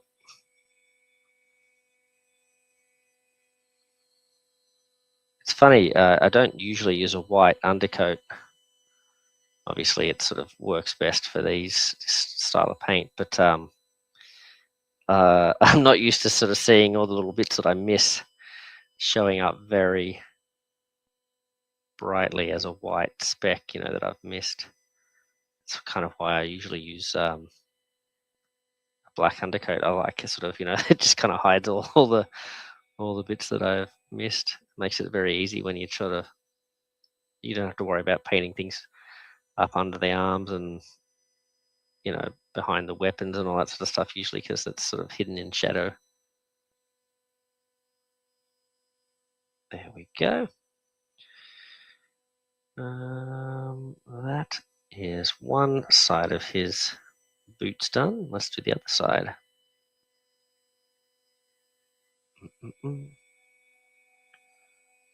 I just watched the X-Men 97, episode 5, I think it was. Hold on. There's a question there. I'll answer that. It says, Dan's asking, have you played Imperial Assault? I've heard this one is similar. I haven't actually played that. I did actually, yeah, I did hear it was similar. Although back in the day, I did play Descent 2nd edition, which, to my understanding, Imperial Assault was similar to that. It sort of like it was an iteration of that. So when I played this, I sort of found it had a lot in common with Descent Second Edition. So I was able to see a lot of the similarities there. But I believe um, that this G.I. Joe game is even more close to Imperial Assault. So um, yeah, I think that whole idea of like your characters flipping over and getting like the different wounded states and things like that is similar. Like the dice system is already very similar to what I remember from Descent, but I think it's even more closely related, like with the range and stuff like that as well, like the way that you spend the pips on getting extra range and stuff. I could be getting that wrong, so if anyone knows different, please feel free to correct me. But I think that sort of stuff is similar. So yeah, I think it's very close. My understanding, but I haven't played Imperial Assault. But yeah, I think from the folks that have, like, they seem to see a lot of similarities. But yeah, it's really nice. It's very cool. One of the things I used to not like with Descent, I think when you made your attack roll, you had that symbol on one of the die that you always had to roll that had an X on it. And so, like, even if you were sort of just doing your attack, you always had a chance that you could miss on, like a 1 in 6 chance on one of the die. And that in this game is like now applied to some of the covered, like defensive dice have that symbol. So if you're just making an attack or like on an undefended character, like you're much less likely just to completely sort of swing and miss and have nothing happen on your turn. So I find there's a lot more turns in this where things are happening and there's less things being just completely negated and that sort of thing. So I quite like it's constantly action happening and that sort of thing. So, and I think that's the same from Imperial Assault. I think they sort of switched that around in Imperial Assault from Descent. But yeah, that's cool. And actually, Imperial Assault is one of the ones that sort of was giving me hope that we may get vehicles in this, because I think you used to be able to have like at least like the ATSTs and stuff like that. You could get a model and have that sort of running around on the tiles and stuff in Imperial Assault. So I thought, oh, maybe there'll be vehicles in this, but it didn't turn out that we got them. But maybe down the track, if we ever get expansions and stuff, that might be something they'll add. But we still get them in on the, like, you still get to interact with like vehicles in a sense, like on the board and stuff. They're printed, but obviously because they're printed, they're not very dynamic. It's usually like an escape route or something like that, rather than actually something you interact with a lot. So yeah, there we go. Da-da. One of the things I'm looking forward to doing is using the Reichbusters Reloaded doors for the doors in this one, just because they're sort of like 3D and you can have them opening and closing and that sort of thing. I think that's going to be a lot of fun. I've tended not to use them on the camera, like in the playthrough vids, because I feel like they're pretty bulky and they probably sort of block a lot of line of sight because I'm not filming from directly above. So they're probably not the most practical for on on camera, but in my own games and stuff, that's what I'm planning on doing when I'm not filming. Yeah. Da-da-da-da.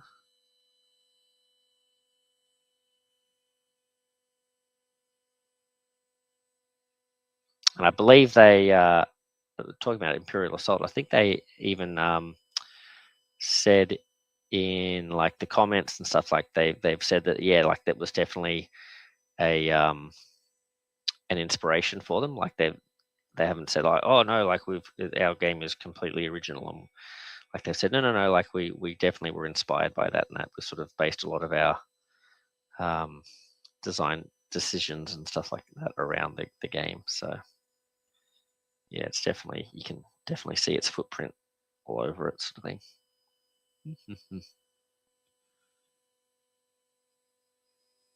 There we go. Boots. Oh, man, I even zoomed out and I'm still off the camera. Holy moly.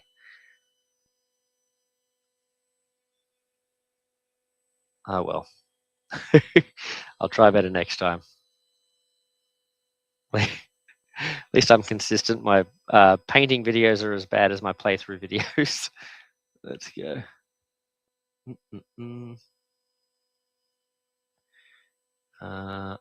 There we are. I was going to go off on a topic before, like talking about going off on some tangent, and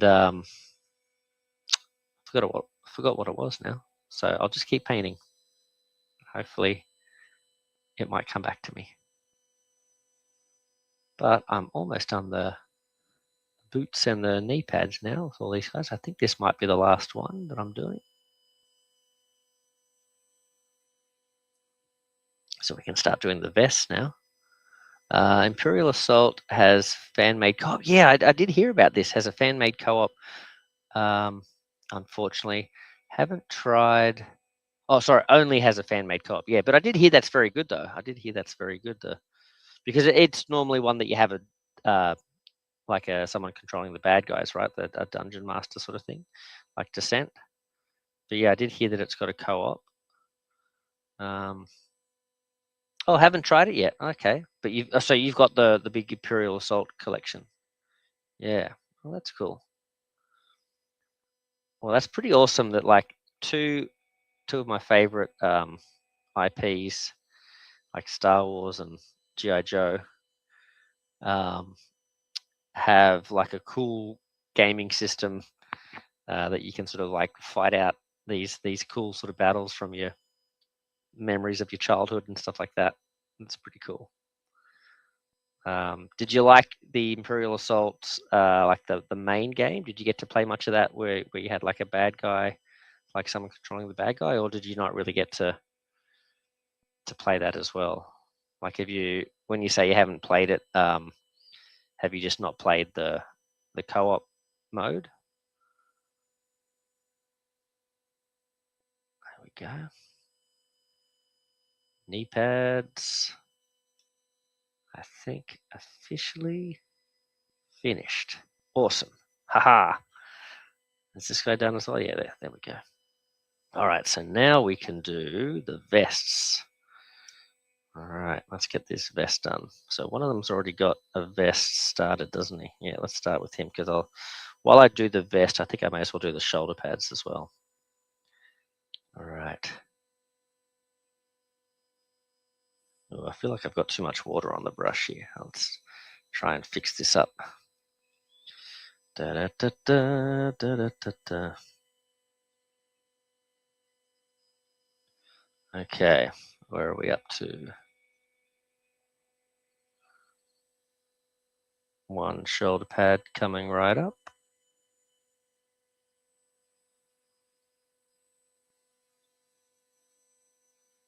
There we go. And second one.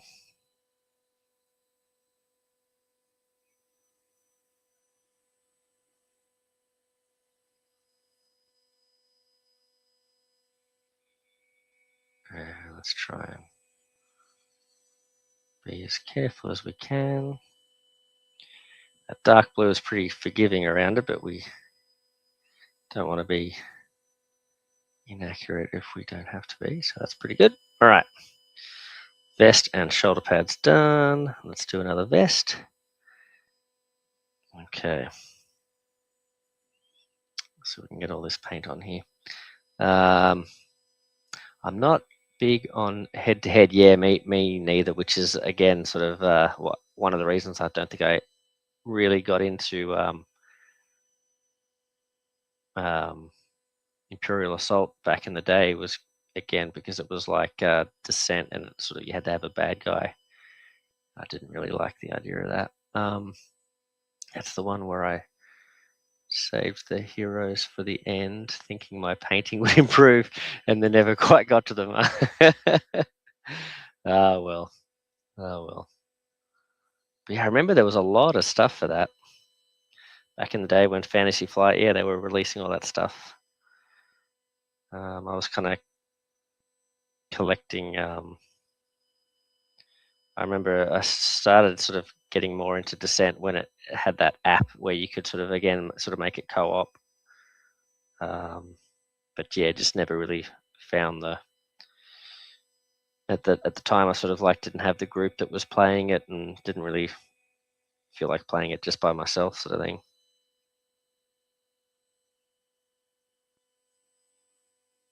There we go. So if you have everything for Imperial Assault, does that mean you've got the vehicles? Is there an ATST and are there any other vehicles in it?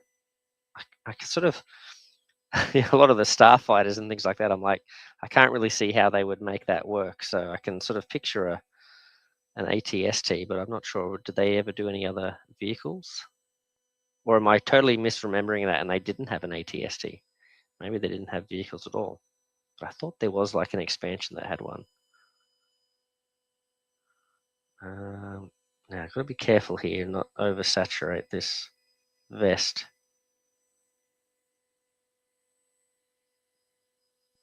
I'm now thinking I should do the mask at the same time because it kind of leads up to the vest as well. ATST and a similar one from the from the Rebels. Oh, so they had characters from the Rebels era as well. That's cool. That was a cool show. I liked that as well. Yeah, I can see I totally could have gone down a rabbit hole with that game if the co-op had been a bit more sort of available back then. So did the co-op mode come out fairly late in the piece? Like had the game existed for a while before sort of fans started making that, or was it out pretty early? They gave up on the game before doing a proper Endor. Oh, that would have been. Oh, speeder bikes would have been cool. Although it's kind of like, I mean, with how fast I picture speeder bikes going, it's kind of like, well, you hop on a speeder bike and then you like fly off the edge of the table and you're gone. But, yeah, they would have been cool. Having the models would have been amazing. But yeah, an Endor expansion would have been awesome. I feel like they had quite a lot going for that game though. So like, I guess we were lucky to get what we did for it. But like, yeah, like that they didn't get to Endor and stuff is kind of a shame. I think they did like a Jabba the Hutt type expansion, didn't they? I feel like I remember there was like a Gangsters or Tatooine sort of one, Jabba's Palace or something.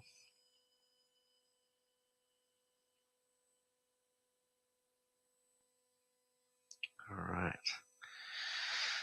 let's do the shoulder pads. Let's get some more paint out here, I think. All right, shoulder pads. Where am I on camera? I'm on camera? Yeah, there we go. Gosh, I think I've got way too much paint on my brush here. Let's spread this out a bit.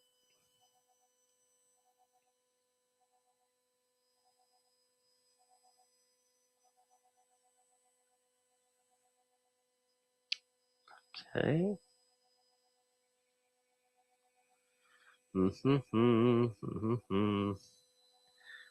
Pretty good.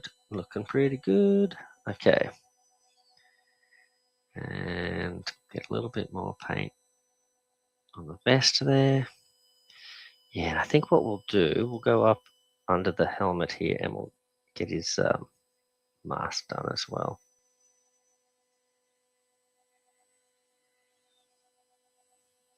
Now, what I'm trying to do with the mask is leave two little white spots that I can go back over later. For the eyes, do them in, I think I did them in red. These little goggles. But if I mess them up, it shouldn't be too bad because I can always go back over with white. Oh yeah, I think I've messed those up. I'll have to go back over with white. Okay. How did we go there? Not too bad. How's that vest looking under there? Different angles. Yep, that's okay. So, 1. Oh, that's right. This guy, I've missed his mask, so I might do his mask while I'm at it. Okay, so his vest is done and his shoulder pads are done, but let's get up under there and do the mask as well at the same time.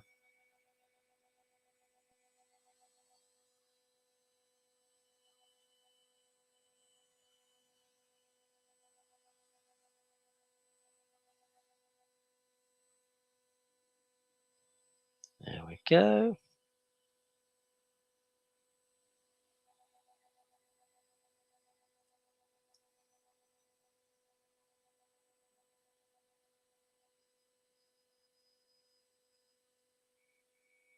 Boy.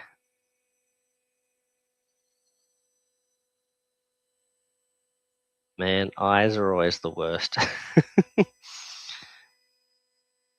I was looking pretty good and then I sort of messed it up again, so yeah. Maybe that'll just be my strategy, is just put the white dots on later.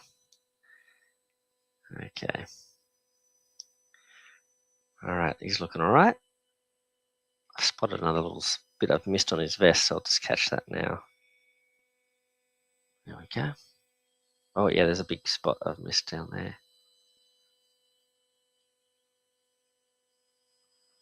Let me have a look at that other guy then. Did I miss that same spot? No, that's okay. Alright. Next. Here we go. Co-op mode was pretty early. Oh, co-op mode was pretty early. Okay, so they... I guess I should have been paying more attention back in those days. To be honest, I probably was spending all my money on other board games and stuff anyway, so I would have had to stretch it pretty thin. Jabba, Rancor, lots of minis. Yeah, that would have been cool. That would have been a cool one. I wonder if was Boba Fett in that one. I would imagine they would have had Boba.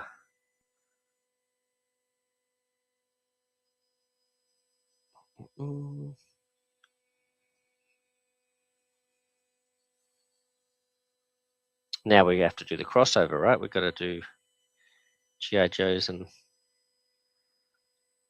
Star Wars characters in a big giant game. I mean, if we can have G.I. Joes and Transformers in the same universe, I feel like we can have Jedis and aliens, rebel scum. That's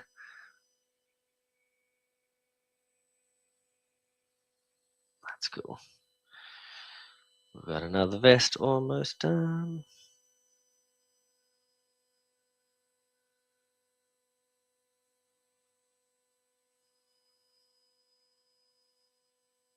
Man, I could have had...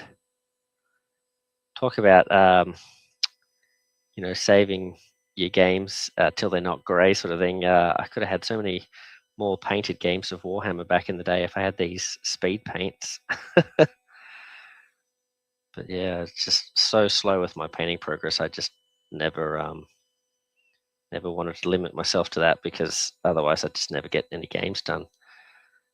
So these speed paints are pretty cool. I don't know if these are actually speed paints. These are these contrast paints. I don't know if there's a difference.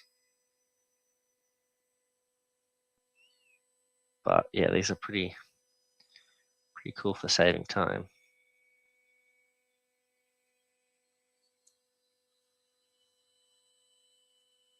If you don't want like a really,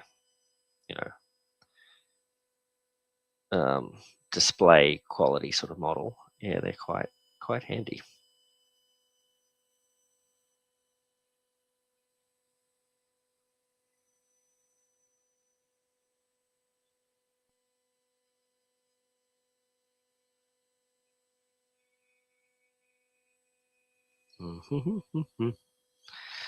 Where am I up to here? I gotta do the front.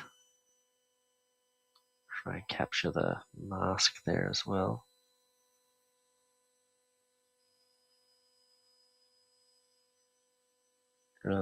Getting under these is the trickiest bit, but luckily it's a nice dark color. But yeah, this is always the hardest, right? Getting in between, like where they're holding a gun in front of them. I think we've got just about all the bits. Trying to look at it from different angles. All right, let's get this neck done. And his balaclava or mask or whatever he's wearing here. I think technically these more modern looking Cobra Troopers don't have a balaclava. I think it's more like an actual mask. Whereas the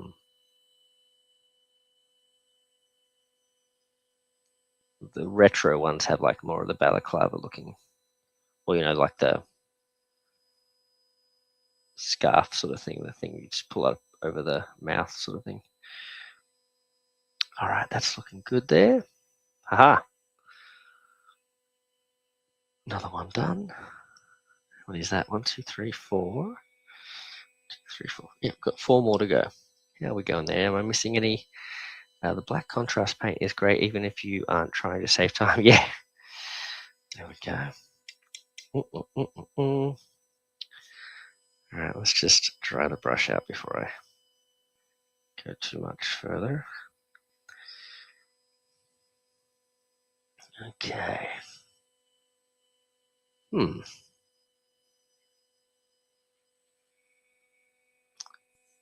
Yeah, I'm looking forward to playing some of these same missions that I've played again, like with different Joes. Probably not on camera because I probably won't show the same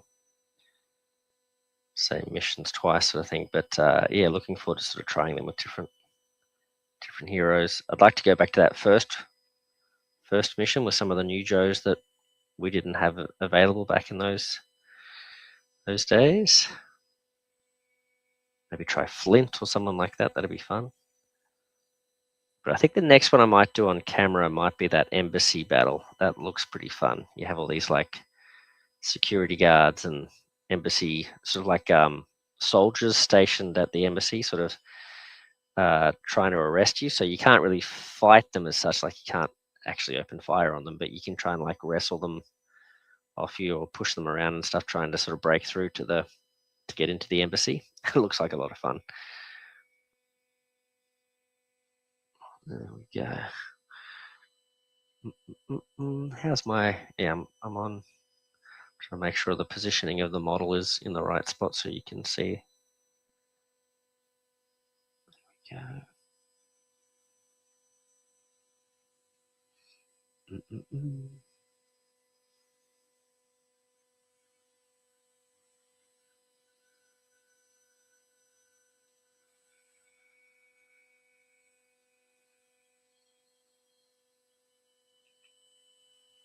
All right, so from this angle, the vest is looking pretty good.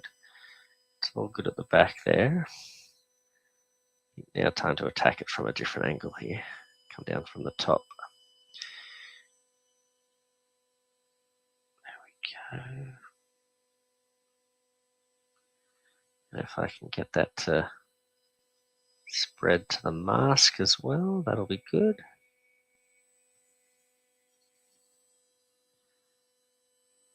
There we go. Excellent.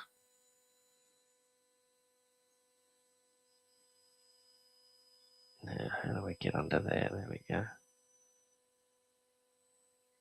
Hopefully I'm not blocking the shot with my hands here.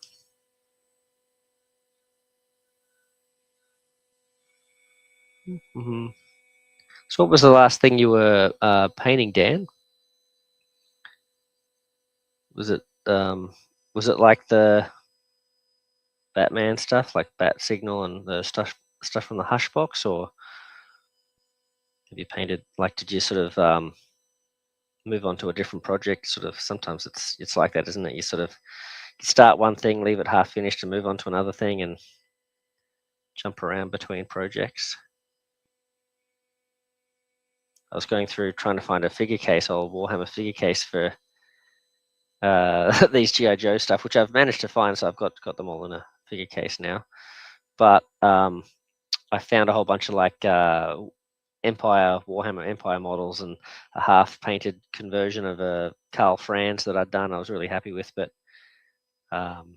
sort of chickened out halfway through painting the Griffin. So I've got like one half of him painted really nicely as a tiger, and the other half hadn't done the stripes and stuff yet, and hadn't done the eagle wings and stuff. Couldn't get them to look nice. Just had sort of like the base coat on. And I was like, oh man, I never finished this. But yeah, it's sometimes how it goes. Now I've got the shoulder pads done there. That's looking good. All right. Well, nicely done. I think I'll call it. I think once I get all this black on here, or at least all the vest and the shoulder pads on, I might have to call it there. But hopefully that's been enjoyable seeing these guys getting painted up, and I'll certainly have to put up some pictures on the YouTube channel, or maybe in the Facebook community page as well, the Meeple Monkey Facebook community page as well, with the finished product of this squad of Cobra Troopers. Let's see, Dan's saying he painted a bunch of minis for Kingdoms Forlorn. Oh, okay. Yep. And last week I finished White Widow. Oh, White Widow and Ursa Major for Marvel United. They'd been base coated for a while. Yeah. Well, White Widow, she'd be, you probably undercoated her white, and she'd been white for, that's her base coat, right? But yeah, Kingdoms Forlorn. Is that one of those big sprawling Kickstarter ones with it's kind of like a boss battler sort of thing, like a kind of, or maybe is it like a big open world exploring thing? I sort of picture like a Oathsworn or something like that, but I could be getting that mixed up. Also finally finished base coats for Galactus. Oh wow, okay, I'd love to see Galactus slowly but surely. Yeah. Mate, I haven't even tackled the stuff like the Sentinels, but who else we got, like Moon Girl and Devil Dinosaur, Goliath. So Galactus, man, that's a big one.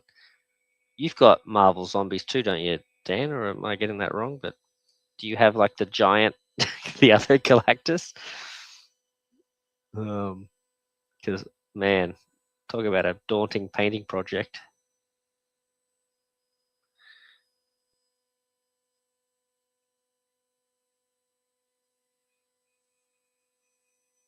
There we go. Aha.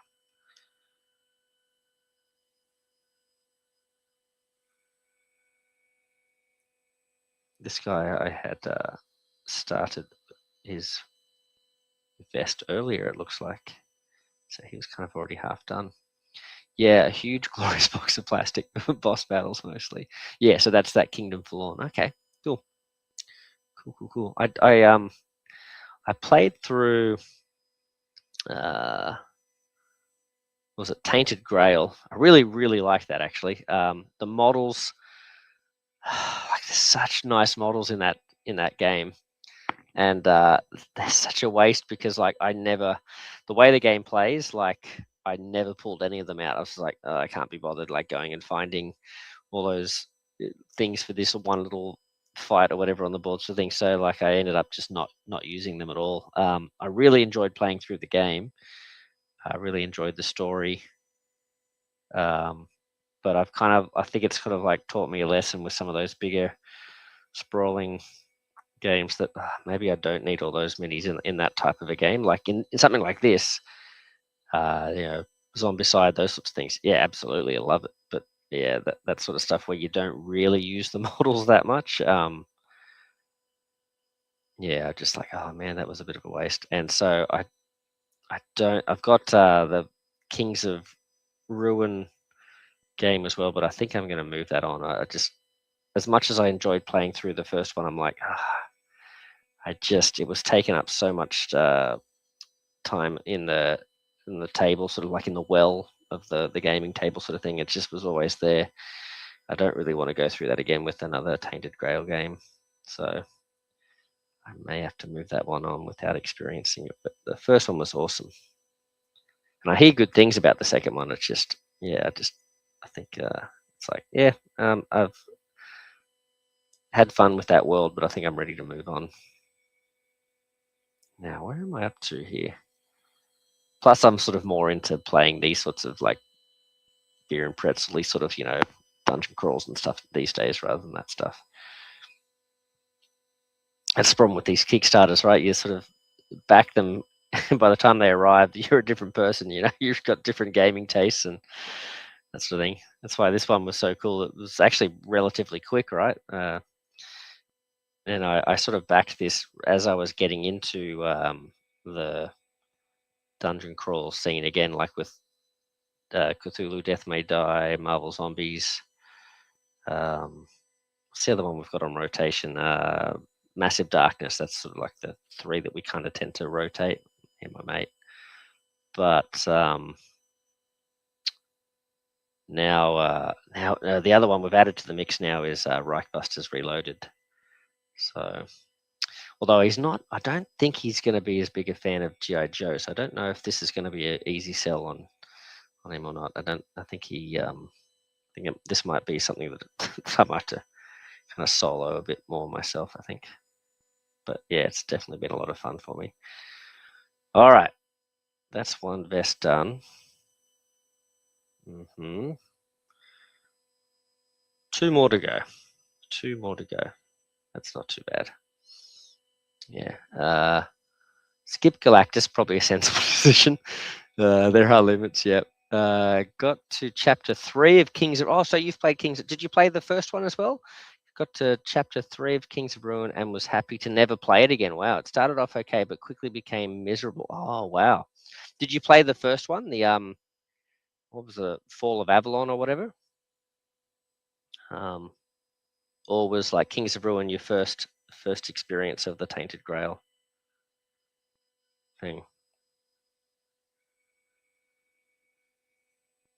Because I'll wait till you respond there, but I'll then I'll go on with my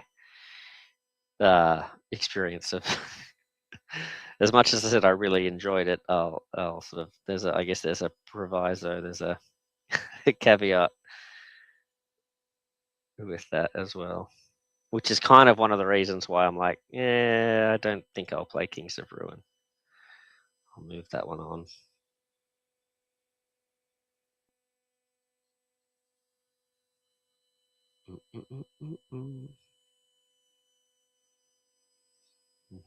Didn't play the first Tainted. Okay, so yeah, okay, so that was the first one.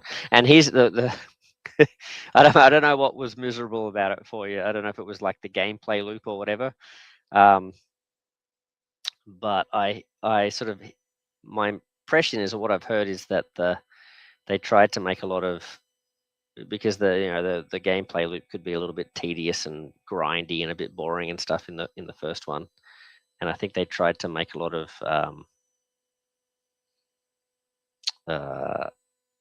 like improvements, like based on that feedback sort of thing. But I guess potentially there's only so much you can do within the system to sort of alleviate that, I guess. But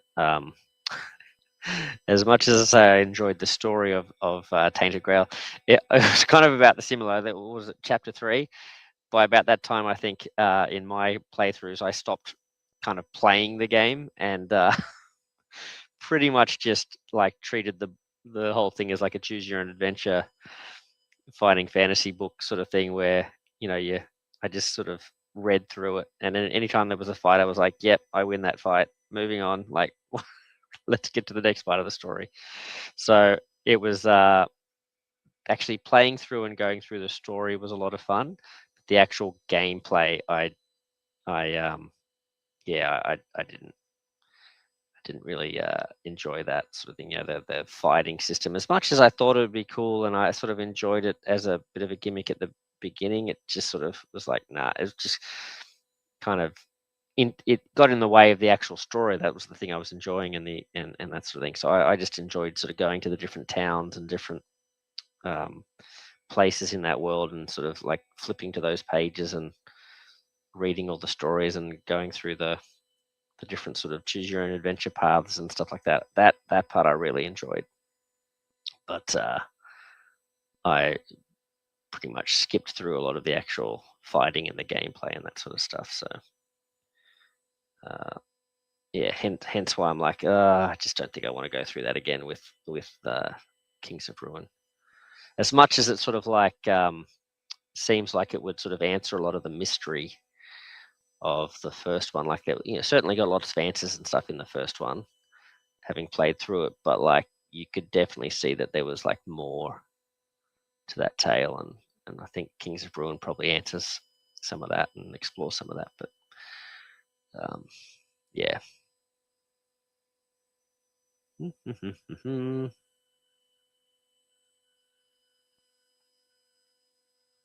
we go. So was it there? Now, having made that assumption, I was. You were saying you were miserable. Was it the story that was miserable, or was it the mechanics of the game and stuff? Kings of Ruin was pay all your resources to do a thing next turn. It sounds like it's the yeah, the mechanics. Next turn thing I was really snuffed out. Whoops. Yeah, it was. Yeah. It was just like a lot of grinding, a lot of like you gather all these resources, and it just was like, yeah. And the that whole thing of like keeping those menhirs or whatever they're called lit and stuff, like, yeah, that quickly became yep, that just they don't run out. Yep. I'm just gonna keep going and keep building this map. Yeah. I guess I was missing a lot of the point of that game, but I just wanted to read more about the adventure and the story and stuff. Yeah.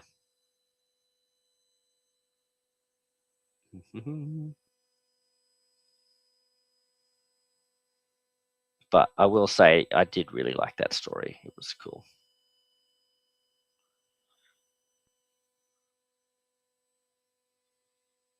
Now, so there you go.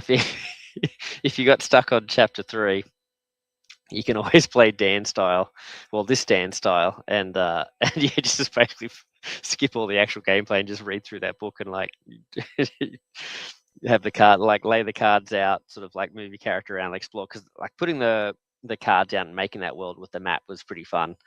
And then sort of like interacting with the pages and stuff. That to me that was fun. So, but yeah, I don't know whether you want to go through that or not. But yeah, certainly made the experience a lot smoother for me. I enjoyed it once I started playing it that way, if you can call it playing.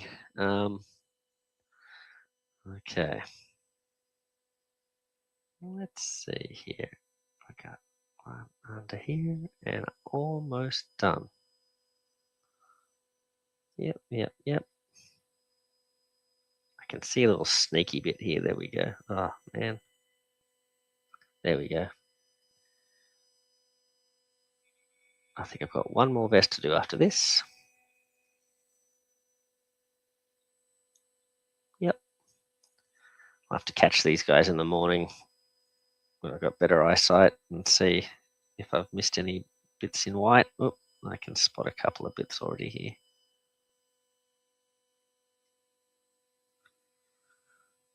There we go. Yep.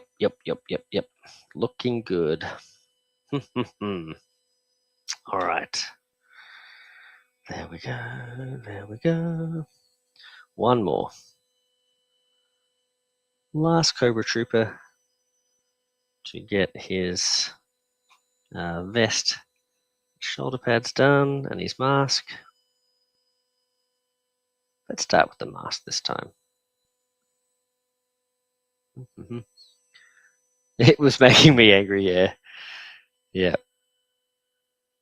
It's funny that I guess that's just sort of baked into the gameplay. I guess the game, like it just, yeah, because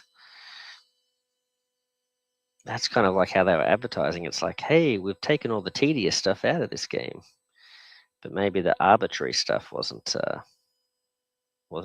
accounted for.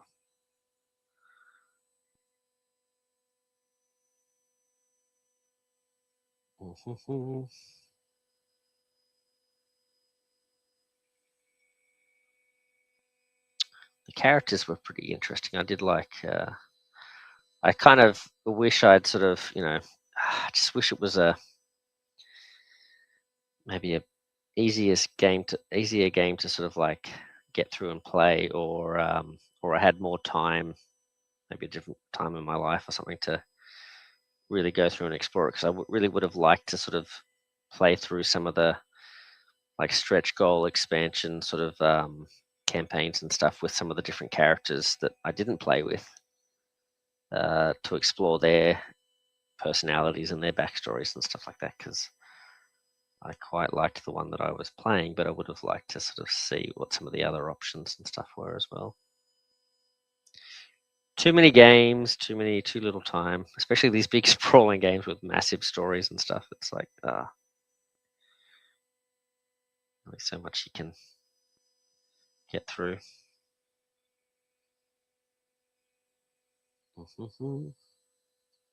Oh, that's what I was going to talk about as well. The X-Men 97. I've watched the fifth, I think it was the fifth episode, just before starting painting. It was a fun one because it was very Wolverine centric. I'm a big fan of Wolverine, which made me very sad during the G.I. Joe Operation Cobra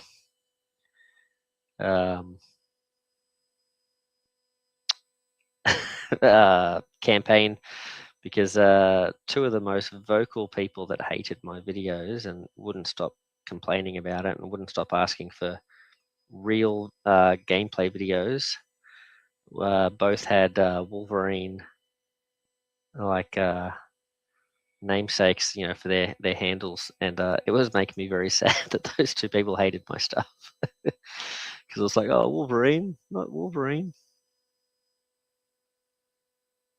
There we go.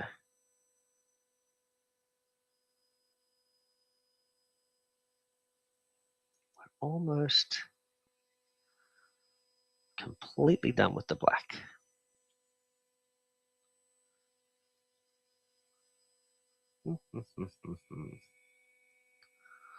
Well, this gives me a good sense of, like, for a painting stream, like how much I can get done.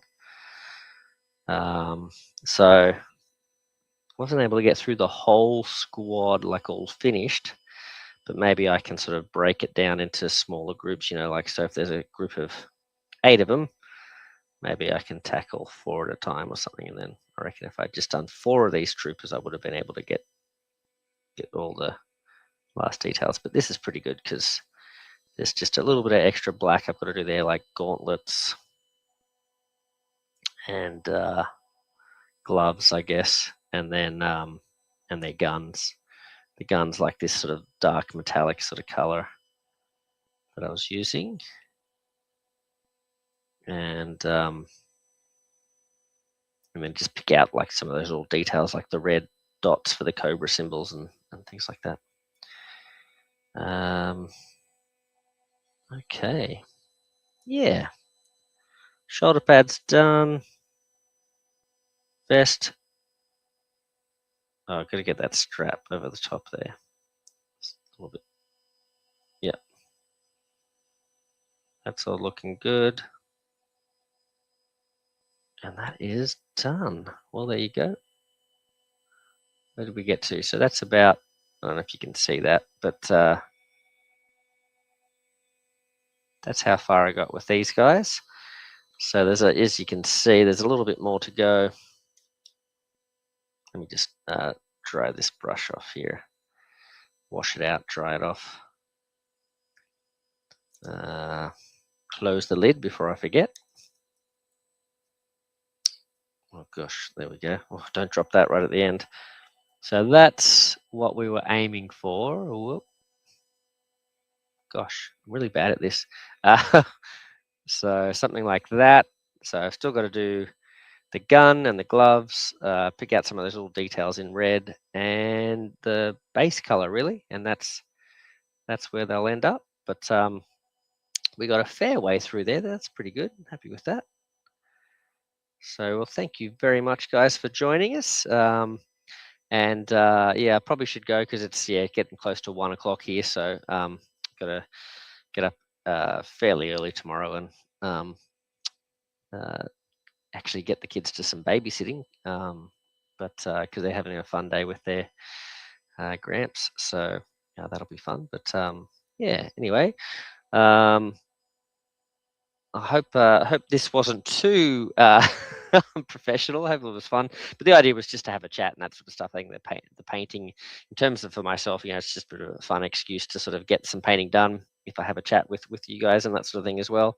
And so, but yeah, hopefully that was maybe if you're interested in G.I. Joe Operation Cobra, that was interesting, or just coming and having a chat and hanging out. If you discover this video down the track, hopefully some of it was interesting. Probably just a lot of me just sort of rabbiting on and that sort of thing. But yeah, anyway, good chance to sort of maybe get to know me a bit more and that sort of thing as well as we do these. But I'll hopefully plan to do a few more of these. I've got like I was saying, the red ninjas undercoated, ready to go, and also some Cobra Vipers. So I'll probably try and go through some of these Cobra squads. What I might do is only do like say paint up 4 of them off camera and then like save 4 at a time or something like that, so that maybe the videos either don't go as long or maybe I get the whole thing done in the amount of time. And probably something that might be more interesting for folks to watch as well as maybe some of the heroes and stuff like that as well. So I might sort of pick some of those. So if you guys have any preferences or characters you want to see painted up or squads painted up and that sort of thing, let us know. If you're a G.I. Joe fan living in the UK or Europe, I hope your games get to you soon. I don't think they've sort of quite reached there yet, but it looks like they're getting pretty close. So really hope you guys can get your games to you very soon, so you can start enjoying either the gameplay or the painting or whatever it might be. And the models. And if you're enjoying the game, let us know about your experiences with the game, how you're having fun with it. Are you liking the gameplay videos I'm putting up? Are they terrible? I'll try and sort of keep putting some more of those up and that sort of thing as well. If you're here for the Marvel United stuff, if you're a sort of long time follower of the channel, because that's pretty much all I've done mostly. Don't worry, I'll definitely be doing some more gameplay and videos and stuff with that coming up. I've got to get through these season 3 characters, and so we can do our favorite characters from that season. So we'll get through those, and of course showing off lots of awesome homebrew characters and that sort of thing as well. Really love showing what the community is coming up with, and that's something I hope down the track. Maybe I can start showing off some fan-made creations and stuff like Steve Bean's torch from G.I. Joe Operation Cobra. If fans start making custom scenarios, custom characters, that sort of thing, I'd love to show that sort of stuff off if I can work out how to get it printed, and maybe even start designing some myself. That'd be fun as well. Get into that, but I'll have to sort of find out who's got templates and how that can work with Photoshop and stuff like that as well. So yeah, should be pretty cool. If you're a fan of Reichbusters Reloaded as well, if you've been enjoying that game or enjoying my content with that, I hope to sort of bring a little bit more of that back to the channel at some point as well, because someone in the Meeple Monkey Facebook community group, I want to give a shout out to them too. Don't forget, you can always come and join us in the Meeple Monkey Facebook community. Someone made a comment when I was complaining about that I keep messing up my videos and running out of time with like the battery and stuff like that. Said just plug your the cord into the camera when you're filming and just have it on as you go, and it's like, oh, that's so good. Like I didn't even realize that was a thing you could do. So yeah, I'm hoping that I can do some of these games like G.I. Joe and Reichbusters and things, which tend to be a little bit lengthier. I can still sort of film those without sort of rushing and worrying about running out of time on the battery and sort of making lots of mistakes and things like that because I'm trying to rush. So hopefully, that'll be a little bit easier to get to the tables and get on camera as well. So yeah. Anyway, well, thank you very much, guys. It's been fun. I'm looking forward to doing some more painting. I'll put up some pictures on the YouTube page and the Meeple Monkey Facebook page too when I get these guys fully finished. But yeah, in the meantime, have happy gaming, enjoy yourself, and Meeple Monkey out. See ya. Yo, Joe. See you guys.